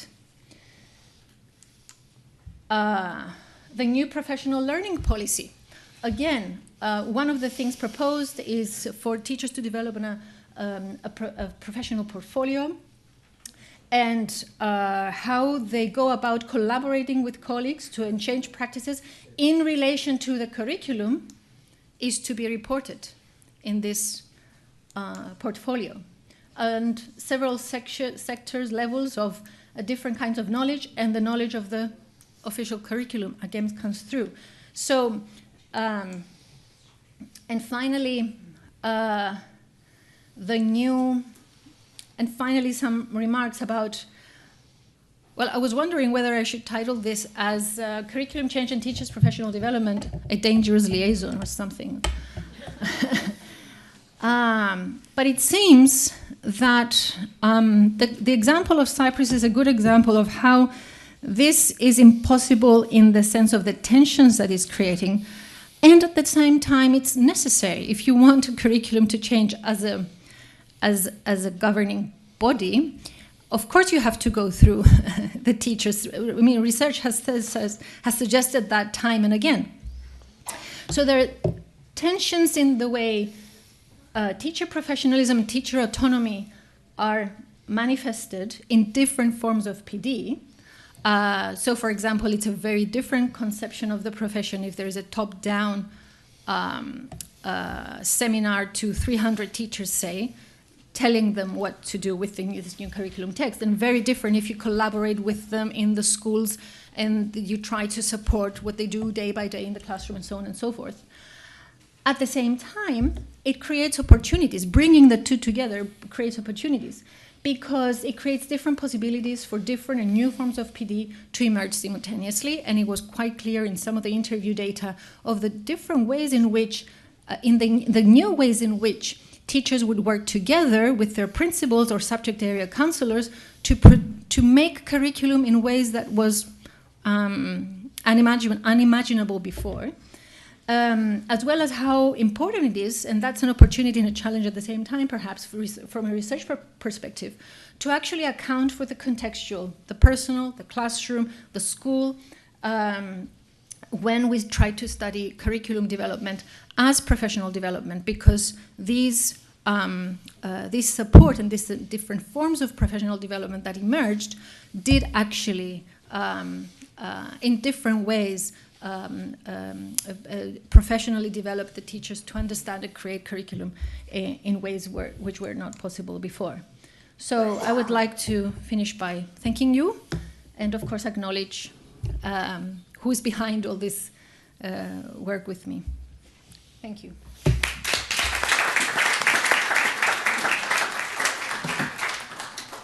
Thank you, Stravola. Perhaps you can have 10 minutes for questions and comments. Who is the first? Pedro Cunha.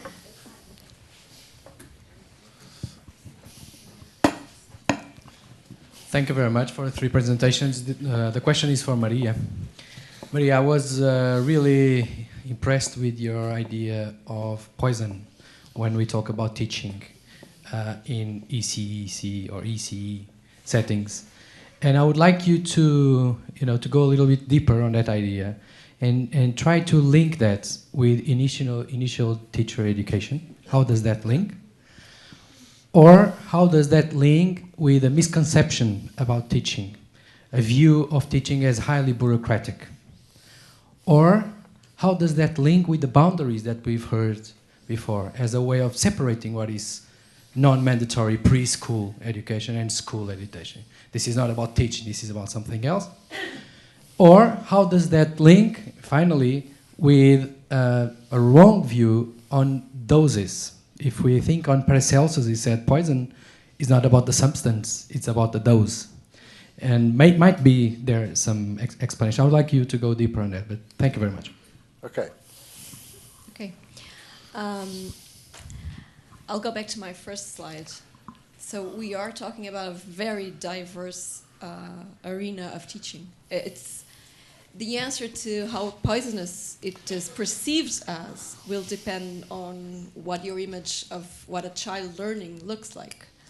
I do think, looking at different countries and systems, that it can become poisonous in the sense that I listed if it's seen as doing the same that we think teaching in other levels looks like. I don't think it's I'm one of the authors listed there saying that content in early childhood is a good thing, and it brings about quality in all the dimensions and in how children learn. But for that, and I'll pick up on the last presenter finished, it requires a lot of collaboration with the teachers to know how they are perceiving what content is what knowledge would look like in their own practice. Because if you just say, now you have to teach, here's wonderful knowledge that children need, and we are doing this with numbers, because the area where mathematics is on this curriculum, the new curricular guidelines, it's very different from what it was 20 years ago. And so there is a challenge there also for the physical education, which you wouldn't think of when you think of knowledge. But those two areas are presenting very different content, knowledge to early childhood teachers to take into their practices. And if they are not incorporated in the existing ways of teaching, then we can have a whole different way of doing it. Yes, it is dose, but it's not only the dose, it's how you perceive it and how you are an agent in turning that into changing your practice according to that, using that with your own resources already, instead of thinking this is now a whole different thing and I have to do it differently. It's a long conversation to have, and it's a conversation that works best if we go to specific contexts and look at what is there, because it's a good discussion to have, on an abstract level with the concepts that we are using, but it needs appropriation on specific contexts again. Yeah, it's a good question. Another one?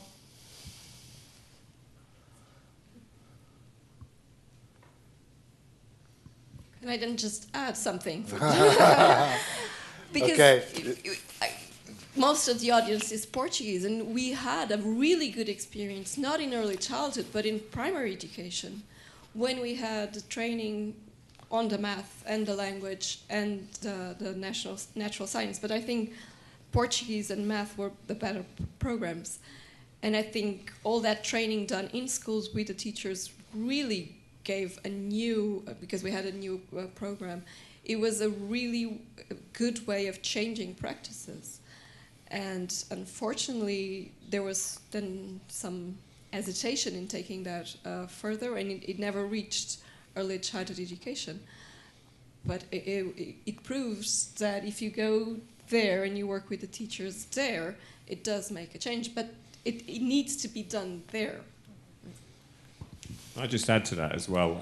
I show a cartoon sometimes, I perhaps should have put it up here, of two teachers stuffing a computer into a turkey. And the caption says, "It doesn't seem to fit very well." And the other one says, "No matter, the principal says we have no choice." Now, it does, from what I've heard today, across a whole range of the talks we've had so far, the importance of two things really stands out here. One is that teachers need to have the support to make sense of what it is that they're working with. You can't just give someone a set of policies written in arcane language and with a whole bunch of slogans that people don't really understand and haven't had time or resources to make sense of, and expect them to do something with it. And secondly, the turkey itself. We need to understand that turkey, because if we are going to stuff something in it, it helps if we actually know what it is we're stuffing into the turkey and also what the turkey is shaped like. So really important to work with teachers to understand that if the context is not suitable, then we need to do something about changing that context as well. Okay, and perhaps we don't need a turkey, perhaps we need something that's more fitted to put the computer in. Yes. One of the distinctions I make, and it's a very interesting discussion when I'm talking to in initial teacher education with early childhood teachers, also with elementary, is this distinction between natural teaching and school teaching. And in early childhood, you very much like teaching to be more like natural teaching as happening outside the school setting, but for the child. But from the perspective of the teacher, it's always a school context, a very different one, but always a school context. Therefore, in this sense, subject area and content knowledge is powerful in enabling teachers to put new questions and enable kids then to ask new questions about what's going on. And oftentimes, in Greek, the term is didaskalia, which has a very didacticist negative connotation. But in English, we have teaching and instruction, and I think there is a distinction of looking at teaching as both, well, craft and art and science at the same time, in bringing in that kind of disciplinary knowledge, both the what's and the how's, the epistemological questions, that then turn the children's curiosity alive, in a sense. There was a second part to the question about initial teacher education, and I don't have any data on that. But from my experience, and I've been working before and after the change, I think that having an experience in early childhood education and trying to conceive what teaching looks like there has a good positive impact on future teachers, primary, elementary, and the second cycle. Because they have, and I have some anecdotal data on that. I remember the very first year we had someone who wanted to be a maths teacher going into an early childhood setting, and he was angry about it. He didn't want to go. He went, he did his training there, and in the end he was marveled because for the first time he had the notion that the child didn't know something, wasn't able to do it. He had worked with her, and magic, learning happened, and he felt for the first time this change, which is called learning. And so I think there are very good things in this model that we are working with now. I think if we know the conditions, we can find good ways of working with them. and not just complaining about them and wanting to go back. Yeah. Okay. We have a closing session, but I will substitute for a concluding remarks, some comments on the two roundtables, because I'm not aware and I don't want to comment our conference of Michael Young, because it is very important. Because in the first roundtable, we have spoke about transnational induction or transnational regulatory induction. And it's very interesting because when we spoke about that, we spoke the first time about OECD agenda, and I think we can call it an agenda. And after that, the European agenda also, because there is a more clear agenda, namely from the Lisbon Summit of 2000. The problem I want to pose about this connection between this transnational tendency and the fact that traditionally curriculum is the main core of national policies.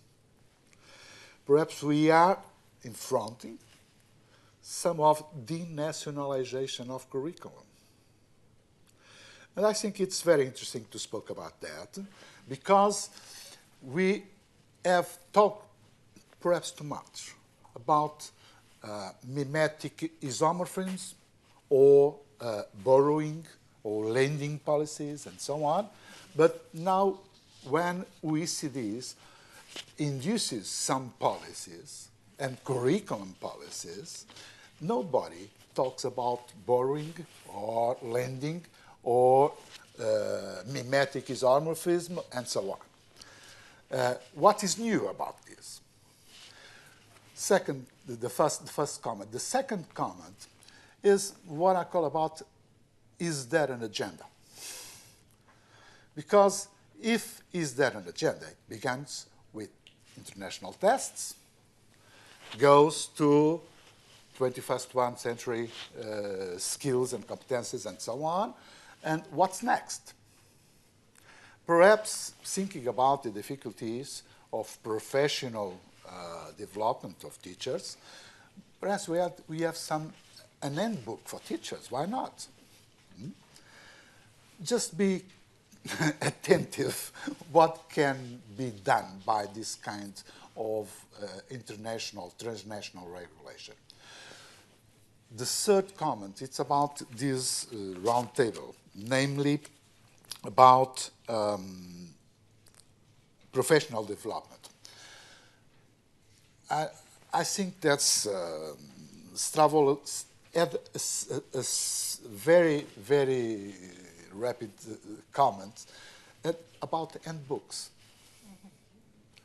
The relation between curriculum development and handbooks. Namely, when you know that in some countries, it's the same in Portugal, there are many teachers that the handbook is the most important instrument for these classes. And I think it would be very interesting when you speak and study curriculum to speak about this instrument. That's an old instrument from the beginning of 19th century. It's a long history. And we can make some comparative approach between policies of handbooks in different countries and the link with curriculum policies.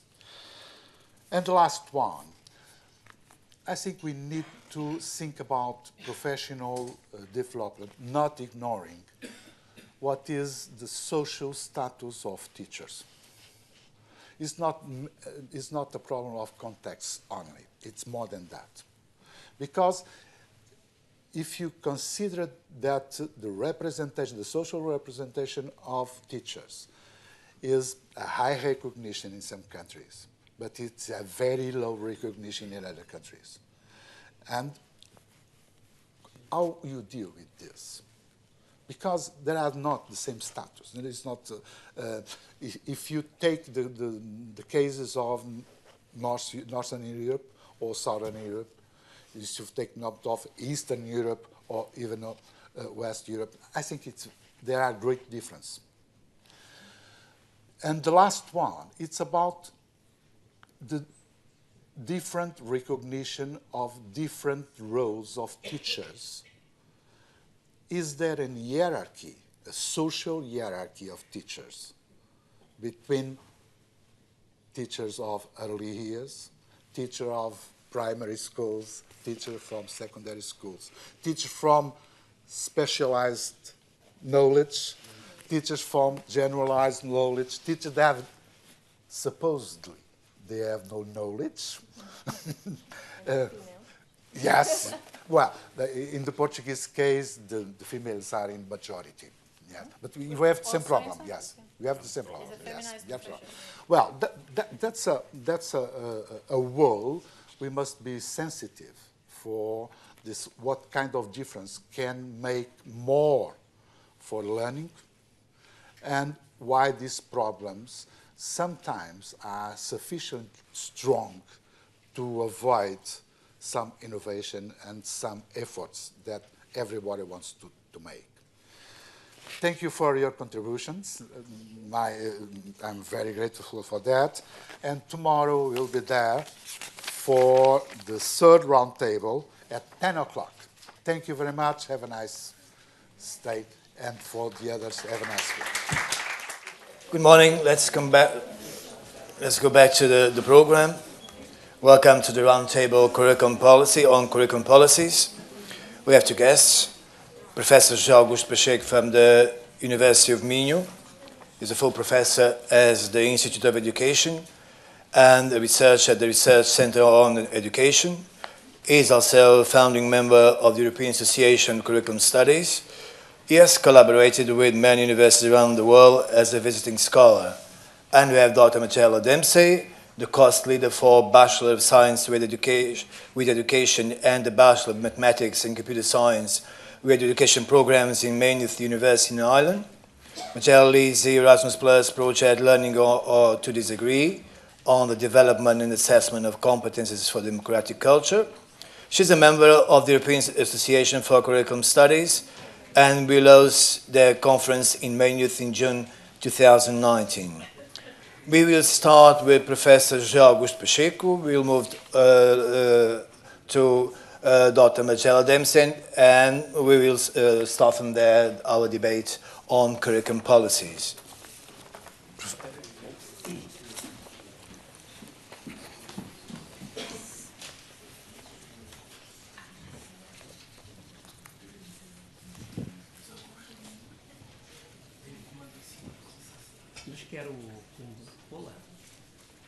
Queria escolher aqui o PowerPoint.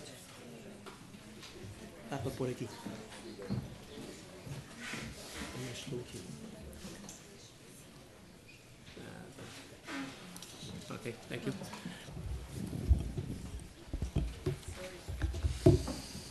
Good morning. I would like to thank to Professor David Justino the invitation to stay here, an opportunity to discuss with my colleagues the ideas about curriculum studies, and I would like to thank the members of the European Association of Curriculum Studies,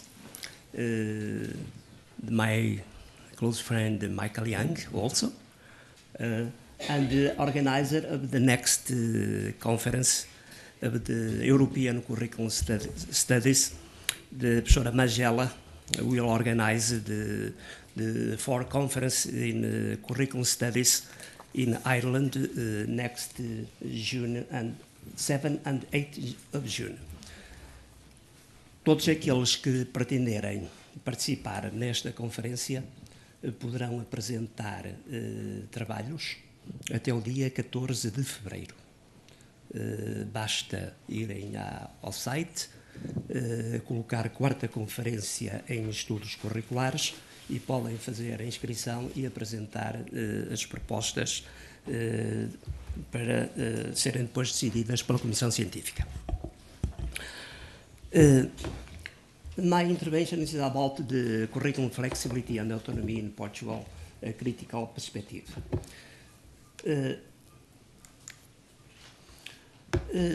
To understand and to talk about the curriculum flexibility and autonomy, it is necessary to discuss another points, such as global theories, accountability process, performativity practice, and flexibility and autonomy. I'm using this picture to understand the autonomy and the flexibility, because when we discuss the autonomy and the flexibility policies in the curriculum, we must understand what is back of these words. And in my opinion, we need to discuss the globalizations and the accountability process, also the performative practice, to better understand the autonomy and the flexibility. Because there are two sides. The visible side and invisible side about the processes ongoing and in the curriculum policies and in the education policies.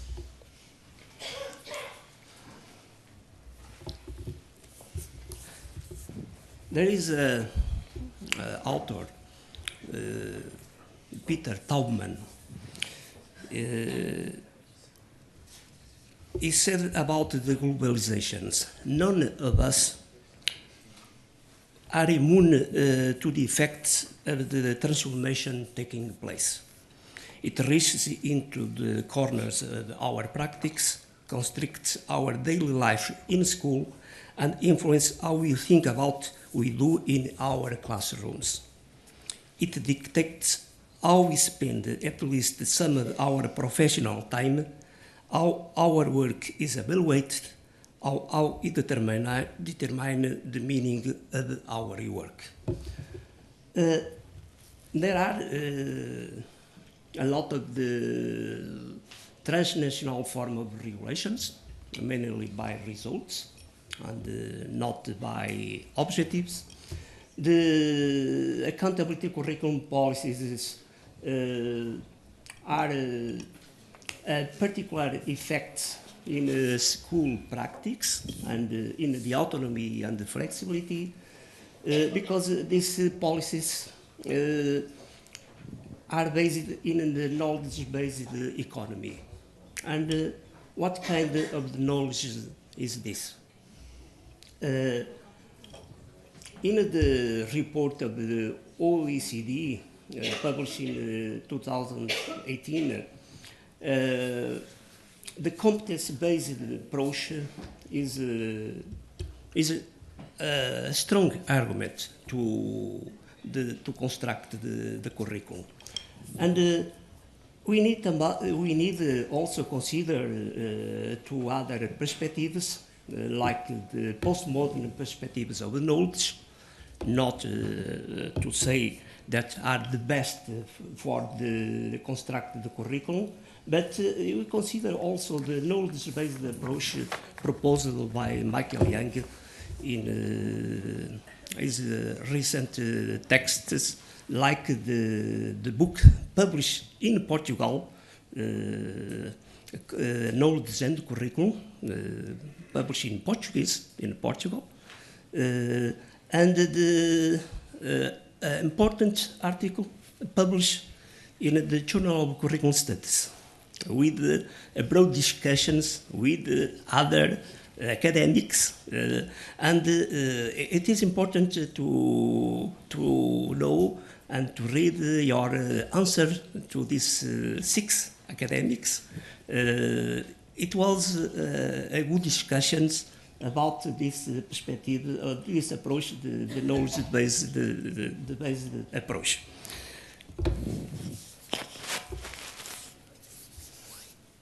in the first point, the global theories, there are different theories of globalizations. Richter is author identifying the economic, the political, and the cultural theories. And there are different perspectives, but interrelational perspectives, because you can talk about only one perspectives of the globalizations. They are together, and you need to look at these perspectives with a broad visions of these problems. The interaction between transnational and national policies, these authors, Alstrom, Albogen, and Wermke, are talking about the framework to understand the transnational and the national policies. First, the borrowing and lending policies.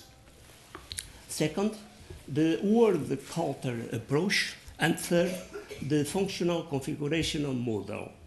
And as they said, the borrowing and lending approach directs its main interest in the crucial national attractions, how external ideas are born and recontextualized to suit national policy purposes. The world culture approach takes its starting point from a macro level, focusing in convergence and adaptations of the national policies to adjust to a global culture. Finally, the functional configurational model acknowledges that problems are problems because of their positions in certain interrelated systems and not because of the phenomenon itself. A model of governance by numbers proposed by different authors like Peter Taubman and Stefan Ball, the discuss of the marketplaces on educations, from the applied to education, from the ideas of Foucault and other authors. The second point is about the accountability process. In the age of accountability, what are the implications for school and curriculum decisions? We need to have answers, and we need to search the answers inside our schools and inside our institutions. The strong accountability pressure for improved students' results in different countries. This author is from Australia, and in Europe and other countries, there is a strong pressure, accountability for improved students' results. The new curriculum approaches is bringing back standards as a criteria for learning assessment. Is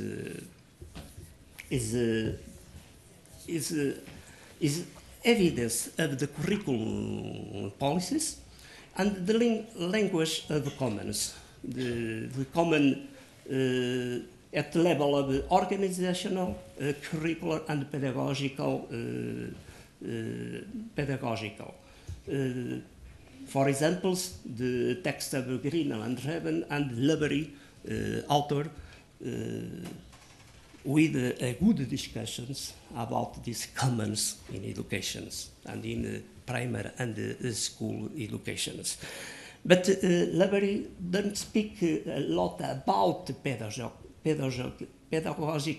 common. He talks mainly about organizational and curricular common. But in my opinion, there is a pedagogical common in our schools.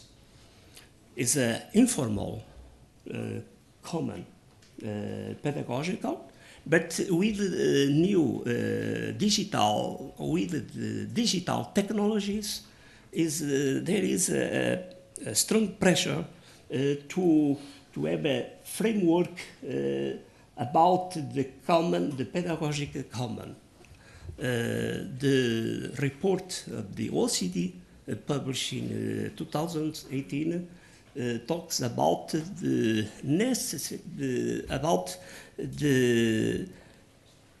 idea to construct a framework about this pedagogical common to 2013. The performative practice, Lundgren, author from Sweden, says, like other authors, there is a shift from an emphasis on goals to an emphasis on results. Is evidence of the ongoing curriculum policies and the ongoing practice in our schools, not only in Portugal, but also in other countries, because the autonomy and the flexibility is a broad perspective, and we need to look at our practice of our schools to understanding the policies and what kind of autonomy and flexibility are implemented in our schools. Performative practices through standardized testing, the tests with as the main assessment of the learning, the learnings. The good governance in the neoliberal agenda is always more accountability, performativity, and responsibility to actors and organizations. To actors as individuals, mainly professors, teachers, and students, and institutions and organizations to the school, but other organizations. We talk about the community participating in the schools, and it is important to consider a school inside a large organizations like the community. And this language of the responsibilizations is has a strong effect on our practice, our institutional and pedagogical and curricular practice in universities and in secondary and primary schools. The neoliberal agenda is as individual compromises with the actors, and the responsibilizations of these actors is a situation that you need to discuss and to understand better. And now I talk about Portugal. If globalization, accountability, and performativity, I talked about the curriculum policies in other contexts, in the global context. Now I talk about autonomy and the flexibility in Portugal, because there are two interrelational sides, not two contradictory sides, because there is one perspective. There is not one perspective about autonomy and flexibility, but different perspectives about autonomy and flexibility. and we need to discuss these terms.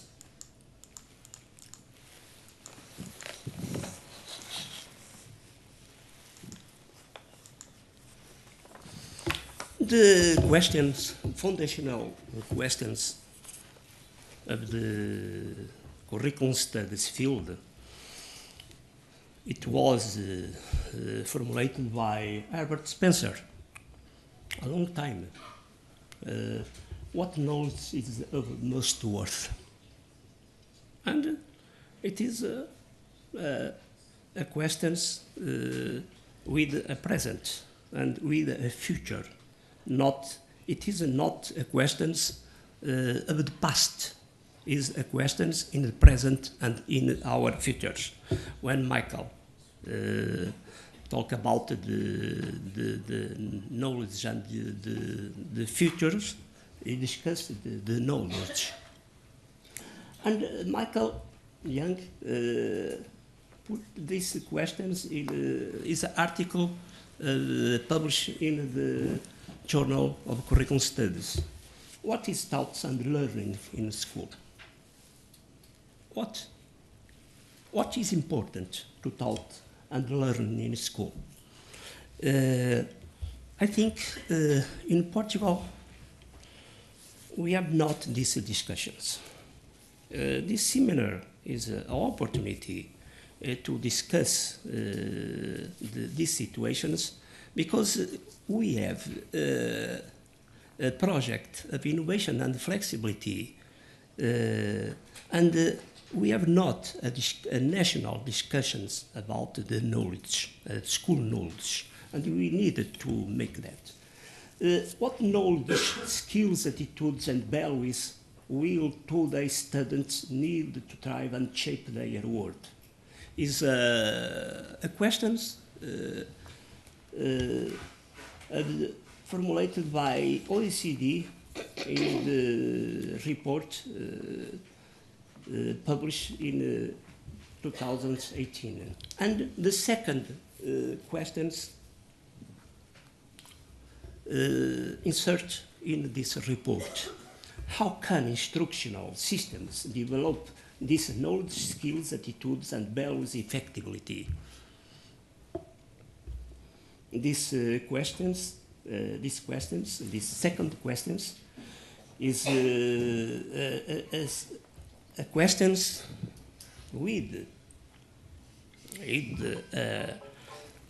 different answers, but the question effectivity goes to the standards and to the politics of curriculum centered in standards. The project for autonomy and curriculum flexibility exists from 2017. It was a national project.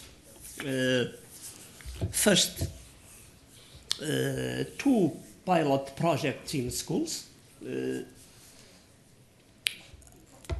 7 schools had more autonomy and flexibilities to construct his projects. Only 7 schools in Portugal. 2 schools in the north, 1 school in the south, and 5 schools in center. In centers and Lisbon and Vale do Tejo. The first project involved only 7 schools, with more autonomy, more flexibility, to propose different situations of the autonomy and the flexibility of the curriculum. I studied the 7 projects proposed by schools and approved by the Direção Geral da Educação, the board, the education board, the education board, and the main main contributions of these schools to the innovations and the flexibility is centered on evaluations. To organize the evaluations of students, not in periods, 3 periods, but in semesters, with more time to formative assessment, because our system in Portugal is the summative assessment has a strong influence and in the teachers' practice.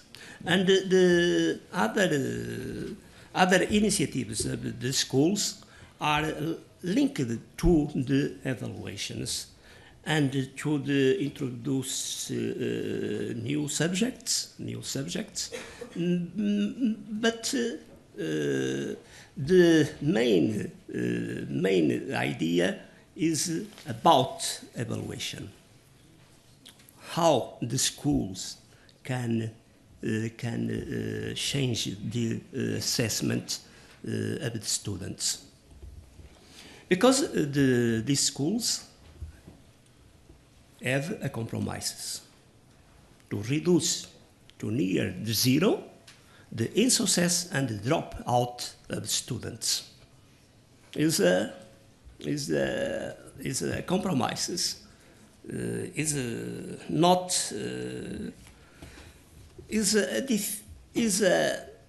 a complex compromises, because the reductions of the insuccess and the dropout involves social questions and not only pedagogical questions. The other pilot project to 236 schools, the voluntary nature of the project participated in this pilot project.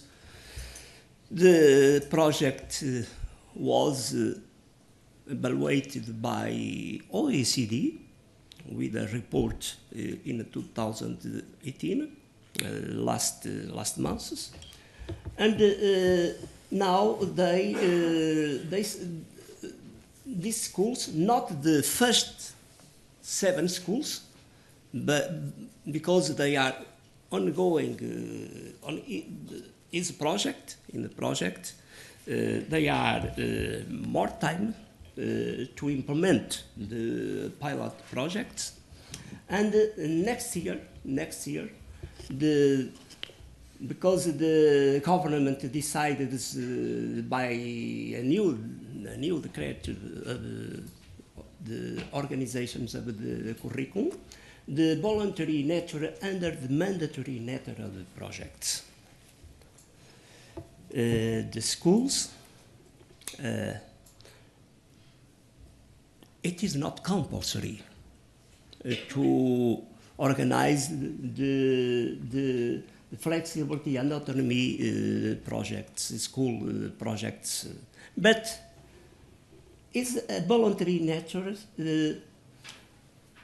under the mandatory nature of the projects. We can say the voluntary nature under the mandatory nature of the projects decided at the national level and not at local level. The projects are linked to national program for promoting school success, with the compromises to reduce the insuccess and dropout near to zero.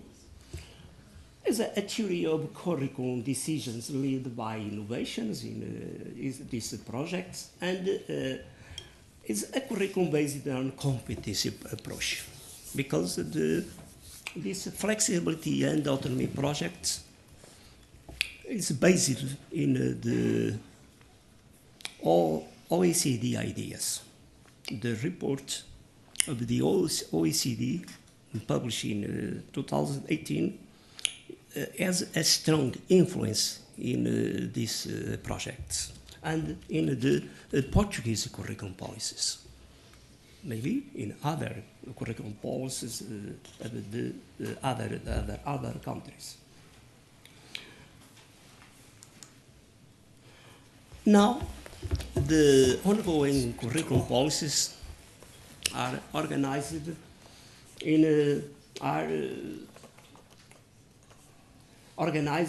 about the national curriculum. And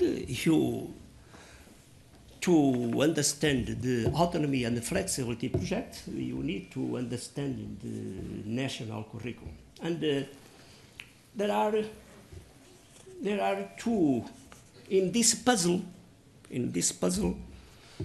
There are two new pieces: the essential core curriculum,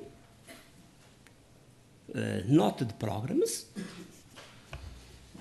I said one day that in Portugal, in this moment, the programs are pieces of the curriculum museum.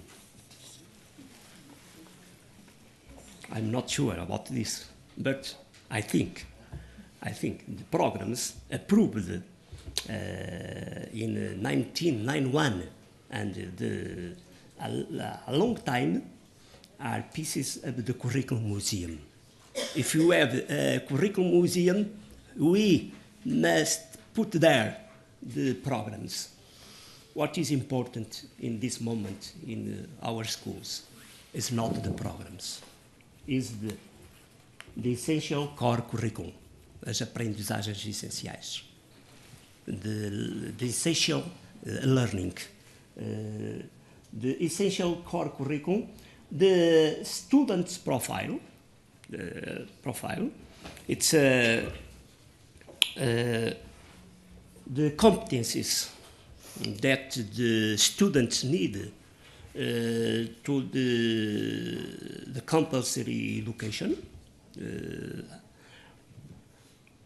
in a longer process of 12 years, the schoolings, and all the curriculum plans decided by government, and the autonomy and the flexibility is crucial to understand, to be explained under this highly centralized curriculum structure in Portugal.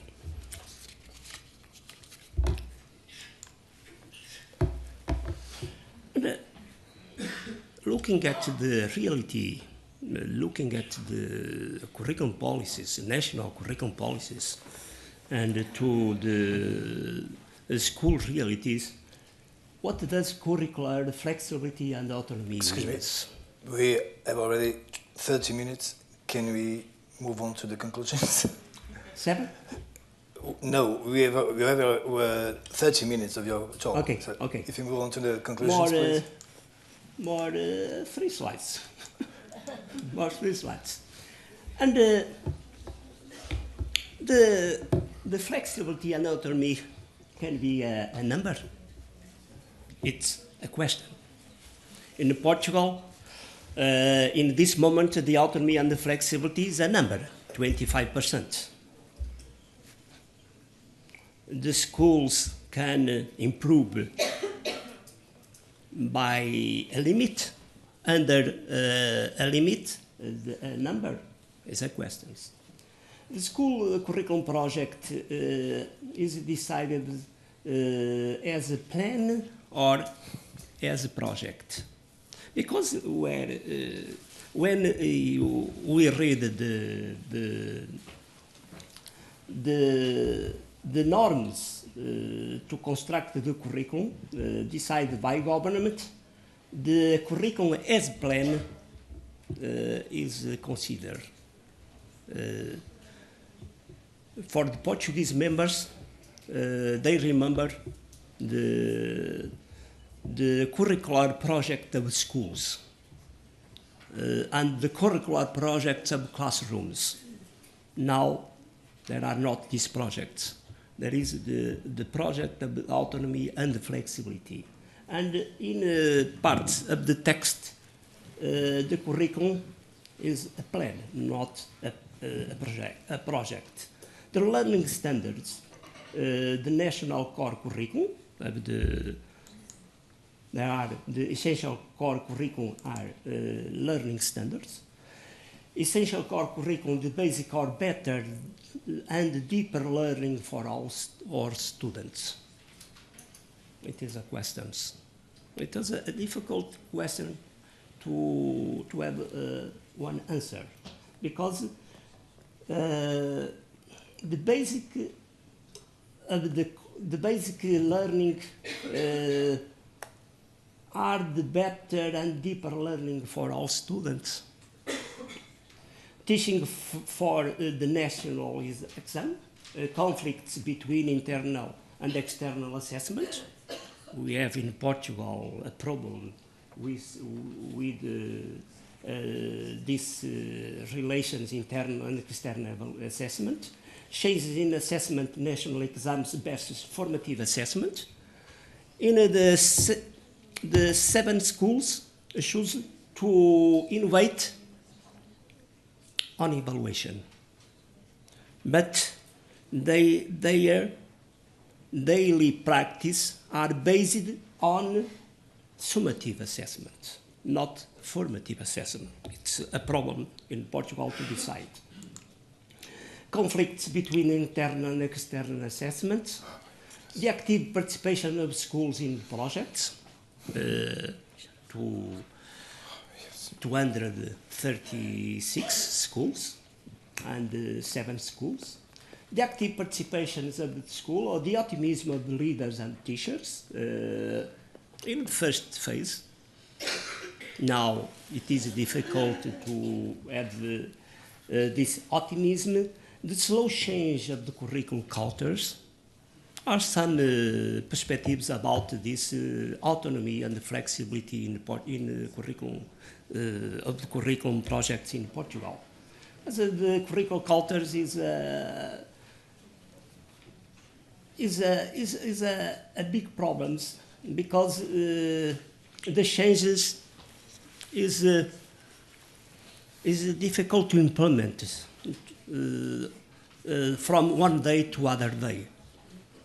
It's necessary time to implement a project of innovations with changes in the curricular cultures.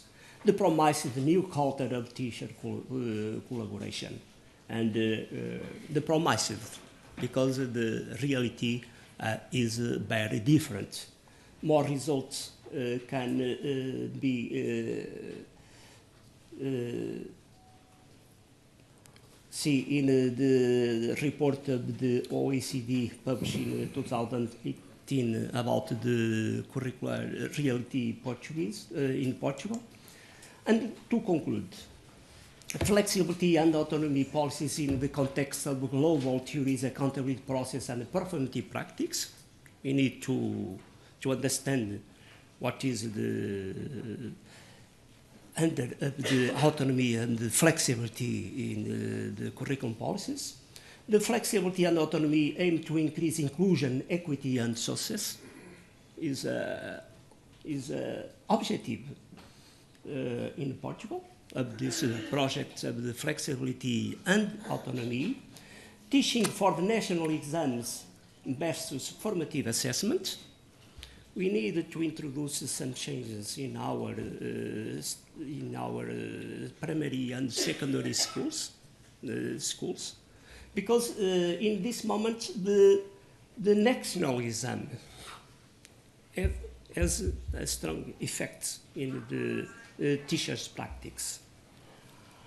And the last, innovation and implementation strategy between national level and the school levels. We need to formulate the innovation and the flexibility projects between these levels. What is the national levels? What what is the autonomy of the schools, because the schools are important places to construct the curriculum, and we cannot only to look at the national level. You need to look at the school level with the participations of the teachers, students, other actors of the school community. Thank you. Thank you, Professor August Pacheco. Now we're running a bit out of time, but straight to Dr. Marcella Dempsey, who will talk about curriculum policy in Ireland.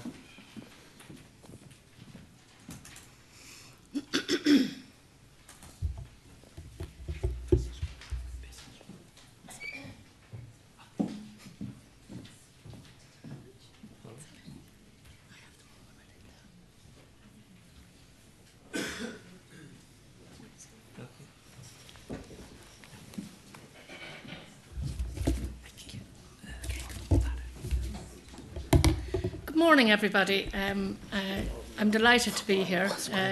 Took 2 sets of flights to get me here because I missed the first one. Our papers really do coincide, even though we didn't meet and discuss them beforehand, and it's really, I hope you will see the links between the two. So this morning I'm going to speak about curriculum policy in the Irish context, and I'll focus my talk on the concept of actors and who are listened to. And so I'm looking at it really from a policy perspective. I'm only looking at second level education because you kind of lose some of the detail if you try to do early childhood, primary, and go on from that. In Ireland, we've come from a place where we had a very centralised curriculum. So the NCCA, the National Council for Curriculum and Assessment, developed the curriculum. Then the State Exams Commission examined that curriculum at 2 stages in education. At the end of the first 3 years of lower secondary education, and then before people transferred into third level. And this was a really is a really high stakes exam. Now I can't do, like Michael told a story this morning about the French. Well, if you want to tell another story, Michael, that if you go to Ireland in June any year, around 57,000 upper secondary education students are sitting a very high stakes exam in the same subject at the same time on the same day, every single second level student. So you might not be able to say what they were teaching on a certain day, but you can certainly find everybody who's sitting the English exam paper on that day. But we're trying to move to more autonomy for teachers and for schools. So the title of my paper, and you might think I made a mistake, which I could easily do, but I've called it the past, and the past, the future, and the present, because the thesis I'm going to argue today is that in Ireland, with our curriculum policy, we've got one foot very firmly planted in the past, and we're really looking to the future. And my critique of that is that we're neglecting the present. We're neglecting curriculum that's happening in schools, in classrooms, with teachers and with students. So I'm just going to bring you through, and I hope this will all make sense to you. So, this paper reports on a scoping that I had carried out. I started with the Lisbon Agenda in 2000. Now, I was only looking at key competencies because that was my area of research. And I was scoping policy documents at the supra level, so at the EU, the Commission, OECD, TALIS, all those different reports. And I was looking at policy documents in Ireland at the macro level. And so I'm not saying that these policy documents are more important than any other policy documents, but say if I sat at my computer this week, 2 jumped out at me. The first was the Trends Shaping Education, the OECD report for 2019. And I think, we can't underestimate the power of the OECD. They've got lots of money, lots of really good analysts. They've got all this data. but I think we should question how to report it. We have recommendations to the Council just at the end of, I can't read it from here, but May 2018. This was on the review of the key competencies, the framework for key competencies. And there's lots of those. Like you do get into, it's like a mire of policy documents, and it's really difficult sometimes to get it. I think there's so many people out there writing policy documents just to keep us working hard. Then I come to the national level, like what's happening in Ireland. And we're going through this review of senior cycle education, upper secondary. And there's a bulletin, they call it, that has come out just in the last, just late 2018. So what power has that, or what voice has that in what's happening in Ireland?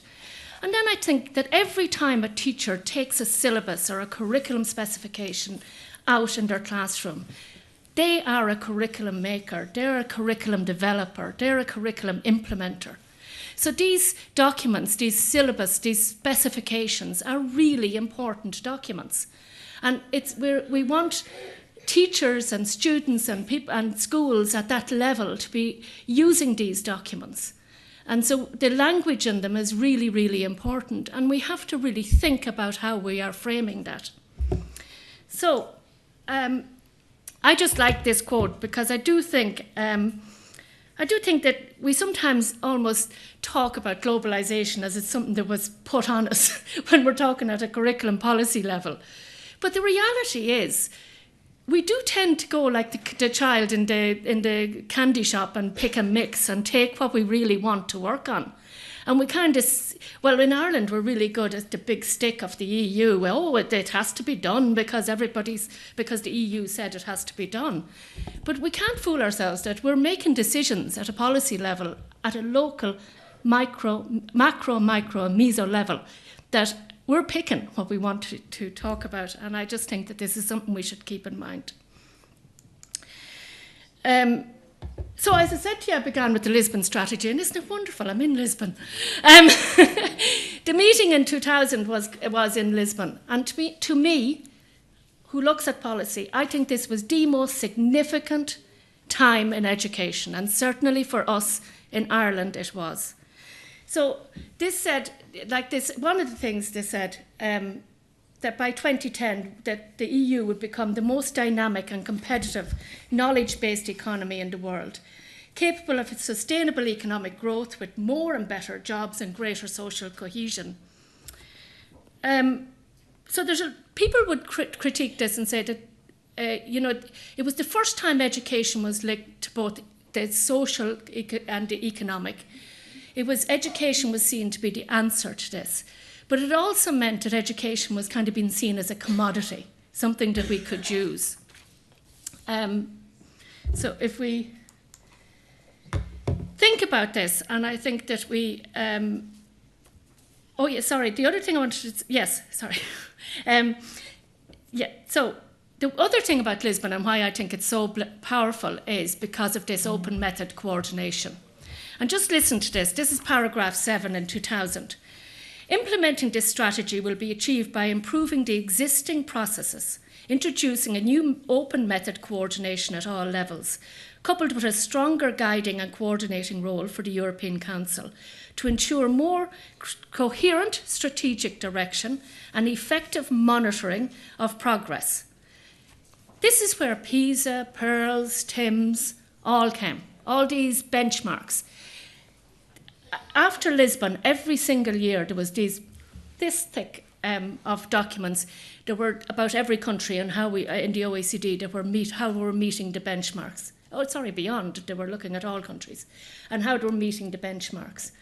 And this continued on. I think the last one was in 2011, and then there was new benchmarks introduced. I'm not saying these are bad. I'm not totally saying they're bad. However, it did lead to this concept of keeping up with the European Joneses. If I had a euro for every time that Finland is mentioned in Ireland, I would be a rich woman, and I could have probably not had much trouble getting here this morning. So there is this keeping up with the European Joneses. But the thing that I don't mind that, I just think that's okay. That's a matter of life. That's the way we are. But What I don't like about it is this ideation convergence. And it's like you've got this global speak. And I think we have to question that. There's like a language that has been co-opted into education that's come from business. And it's not that that's bad either, but we have to question it, and we've to trouble with it. Another part of this was the peer learning clusters. Now, I actually did some work on a peer learning cluster because I have to admit that I worked for the National Council for Curriculum and Assessment up until 2010. So I was part of this. But we were involved in the key competency peer learning cluster, and it was really powerful. It was great. It was great to meet with other curriculum people around Europe and see what they were doing, to share what we were doing. So there was positives there, for sure. But we'll talk a little bit more about that idea of surface learning. So I'm not going to spend time on this, but I thought I should frame where I'm coming from. So from 2010, I'm not saying that there was no development in Ireland prior to Lisbon, but the frenetic pace of change proposed, I'm not saying change that has happened since 2010 is quite startling, and the amount of policy documents at the national level. So we started off with developing senior cycle education in 2002. There was tremendous work done on that. It was so good. It was so rich. But Ireland then, of course, was going through another of these dips. And so the then Minister of Education said that this was the Rolls-Royce model, and instead we were going to get something like an Astra, all right? I don't insult anybody's car. I know nothing about cars. So with these documents, and they're actually well worth looking at. And I came in on the scene around developing this key skills framework for senior cycle. So we worked with a network of schools on embedding key skills and on developing flexible learning programs and new subjects. The really kind of maybe not unusual thing there is the only thing that was implemented were the new subjects. We actually never, this is all at upper secondary. We never got to change anything at upper secondary, except these two new subjects that we put in, three, politics and society and technology education. So I want to keep an eye on my time. So then in 2010, we decided, okay, we're getting nowhere with senior cycle. Well, we didn't really, but we started on lower secondary education. Those changes at lower secondary education have been implemented. But then last year, we started back again looking at upper secondary education. We started doing a whole raft of consultations. It is worth going on the NCCA website and looking at that, because they did a scoping exercise across a lot of different countries. And it's interesting to go in and look at your country and see what would you think about the scoping exercise that was done. So there's been two phases to this consultation. The first one is just finished, and I'm going to refer to that in a moment. So I want to go back to this concept of the actors and the language. This is a framework for junior cycle in 2010. I said to you, this has been implemented. Now, it's not smooth, and there's problems, because there's still this 90% that's externally assessed, and only 10% is assessed at school level. So you've got this thing of giving you loads of autonomy in one way. We're going to have these curriculum specifications that allow schools to have local context. If you're teaching science, you can go into your locality. On the other side, 90% of it's going to be assessed by a terminal written exam that every single student in the country sits on the same day at the same time. So you can see how there's a tension there. But if we look at this, and I'm sorry it's a long quote, but what I want you to take from this is that you can see the language here. So they're talking about, if you go back to the Lisbon strategy even, explore, to think for themselves, to be creative in solving problems, to apply their learning in new and challenging situations. And then to talk about giving the changing nature of knowledge. What does that mean? Sorry, Michael, you might be able to take me over lunch and tell me, I don't know, I thought knowledge was knowledge.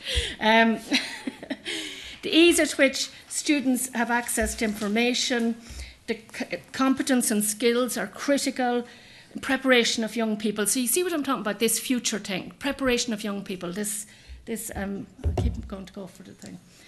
And the junior cycle then talked about a change in the purpose of education, change in knowledge making and teaching and learning. Like huge conceptual change that is supposed to have happened since 2015 in our schools. It is incredibly difficult to bring about this kind of change. Also, you can see when the key skills framework for upper secondary was then developed for lower secondary.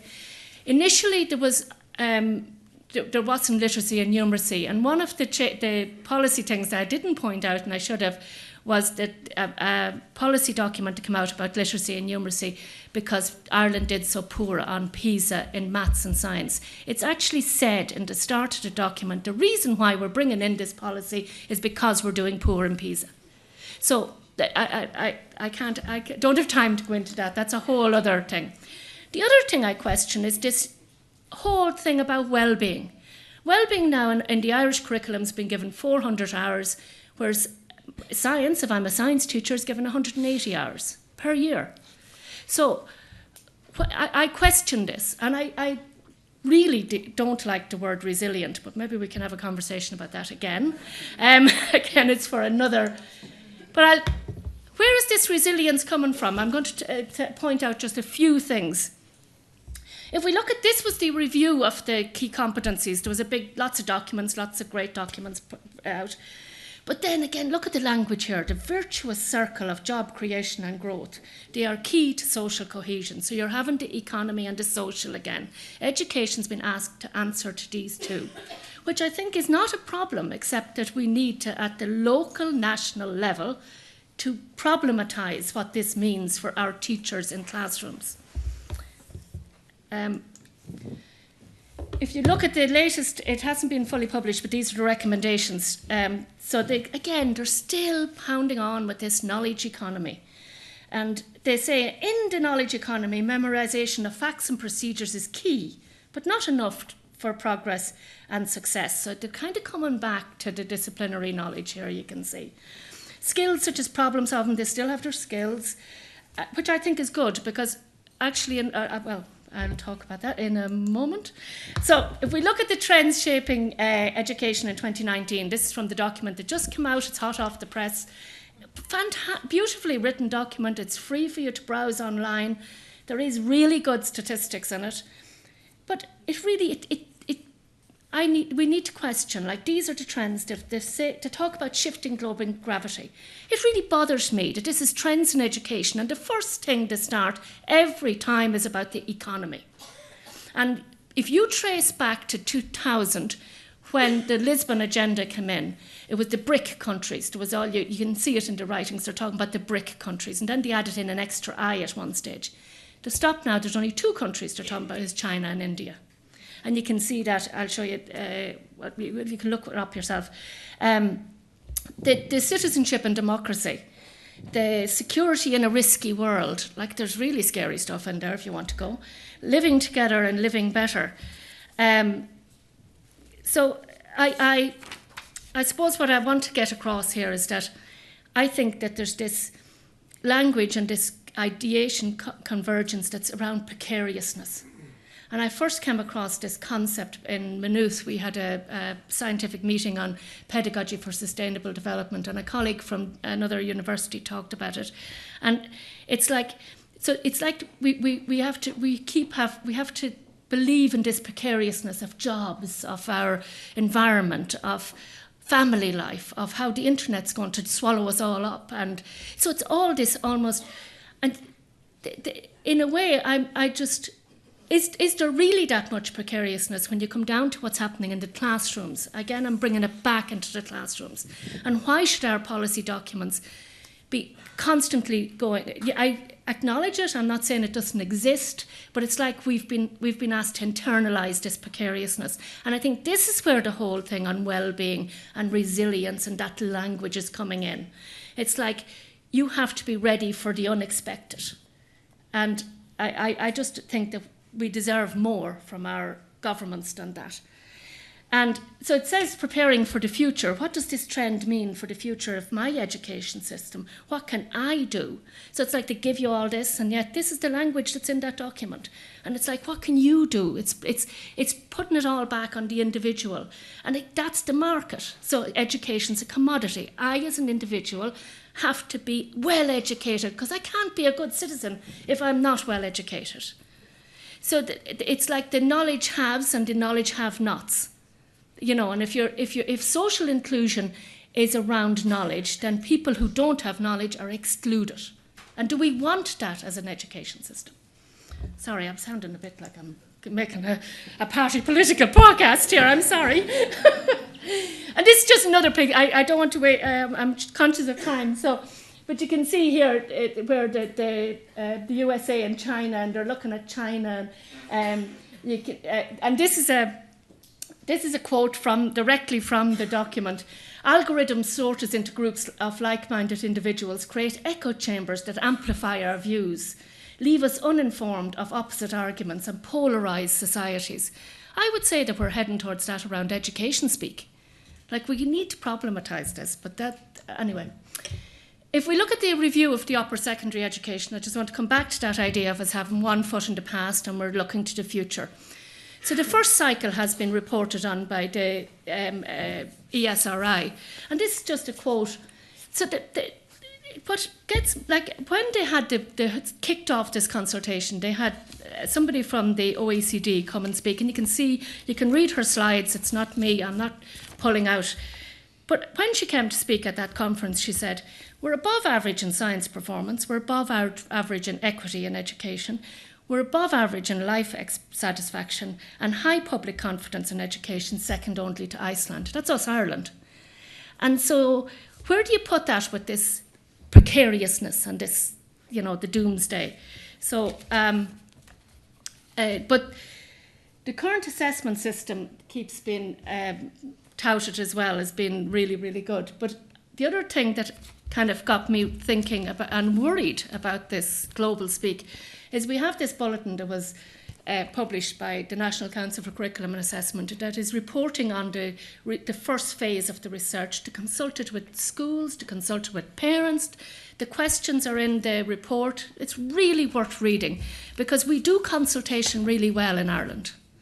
We listen, not sure about acting, but teachers, students and parents affirmed that the senior cycle education now into the future should provide the following opportunities and experiences.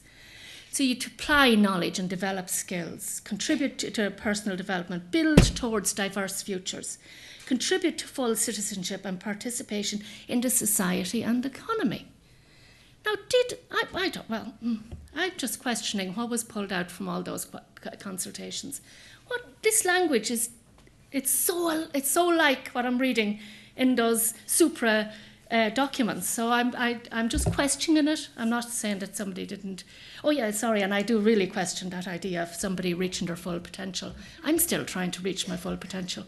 I missed a flight yesterday because I didn't read a thing properly. I obviously should have failed English. So, and then it's all about this purpose of senior cycle education.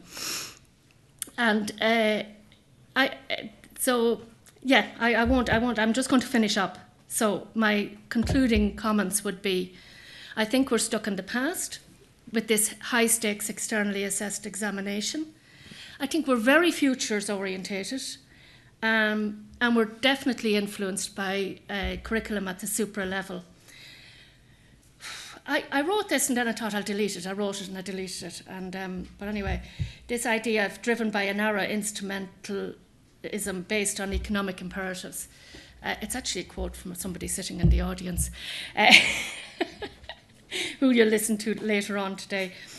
I think there's always, the reason why I was a bit uncomfortable at this is that you always have to serve somebody, and there's different kinds of narrow instrumentalism.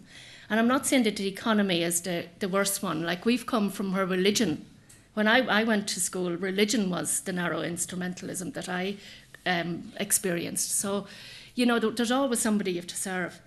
But I really do want to ask, and I want to ask policymakers in Ireland about what about the present. And I do, the this was here before I knew you were going to be given the keynote, Michael. And I think that I love that not because he's sitting there either, but the critical engagement with and in the world. I love that concept of the present. You're in, it's like you're rooted, and I like that in education, because I think we need curriculum makers to kind of unfold each present moment, the past, the present, and the future. And I think we can't constantly be looking for this static destination that's awaiting for us. And I just say that school education is one of the most important and contested areas, and I think it should be. And I think the more we talk about it, the more we have sessions like this, the better. Evidence, I think PISA and TIMSS and PIRLS have too much power. I don't know about your countries. Human capital as a form of highly educated population is seen as economic and social, and I question that, because everybody doesn't have that equal access. And the pace and character of social, economic and technological change has profound implications for how I took that again out of one of the OECD. And I just ask, or has it? I'd sometimes wonder, and I'm sorry, but I'd love if I could be in a parallel universe, and in the last 20 or 19 years, nobody wrote a policy document at the supra level. Would we be any worse off at our national level? I just wonder. I see wonderful teachers in my country. I'm in teacher education. They are exceptional. Do we need all this direction from the supra level? I question it. Anyway, I have references on that, and I'm very happy for the slides to be shared. Thank you. Thank you, Michaela.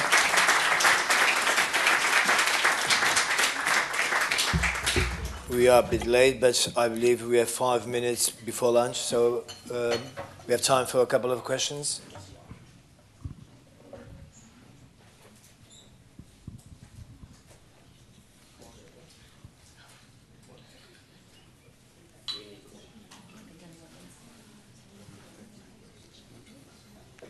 No questions?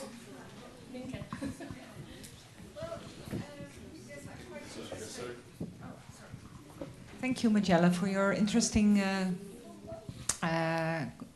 presentation. And I'm really curious about this comparison that you made, or that the NCCA made, I'm not sure, about this senior cycle or upper secondary curricula in different parts of Europe.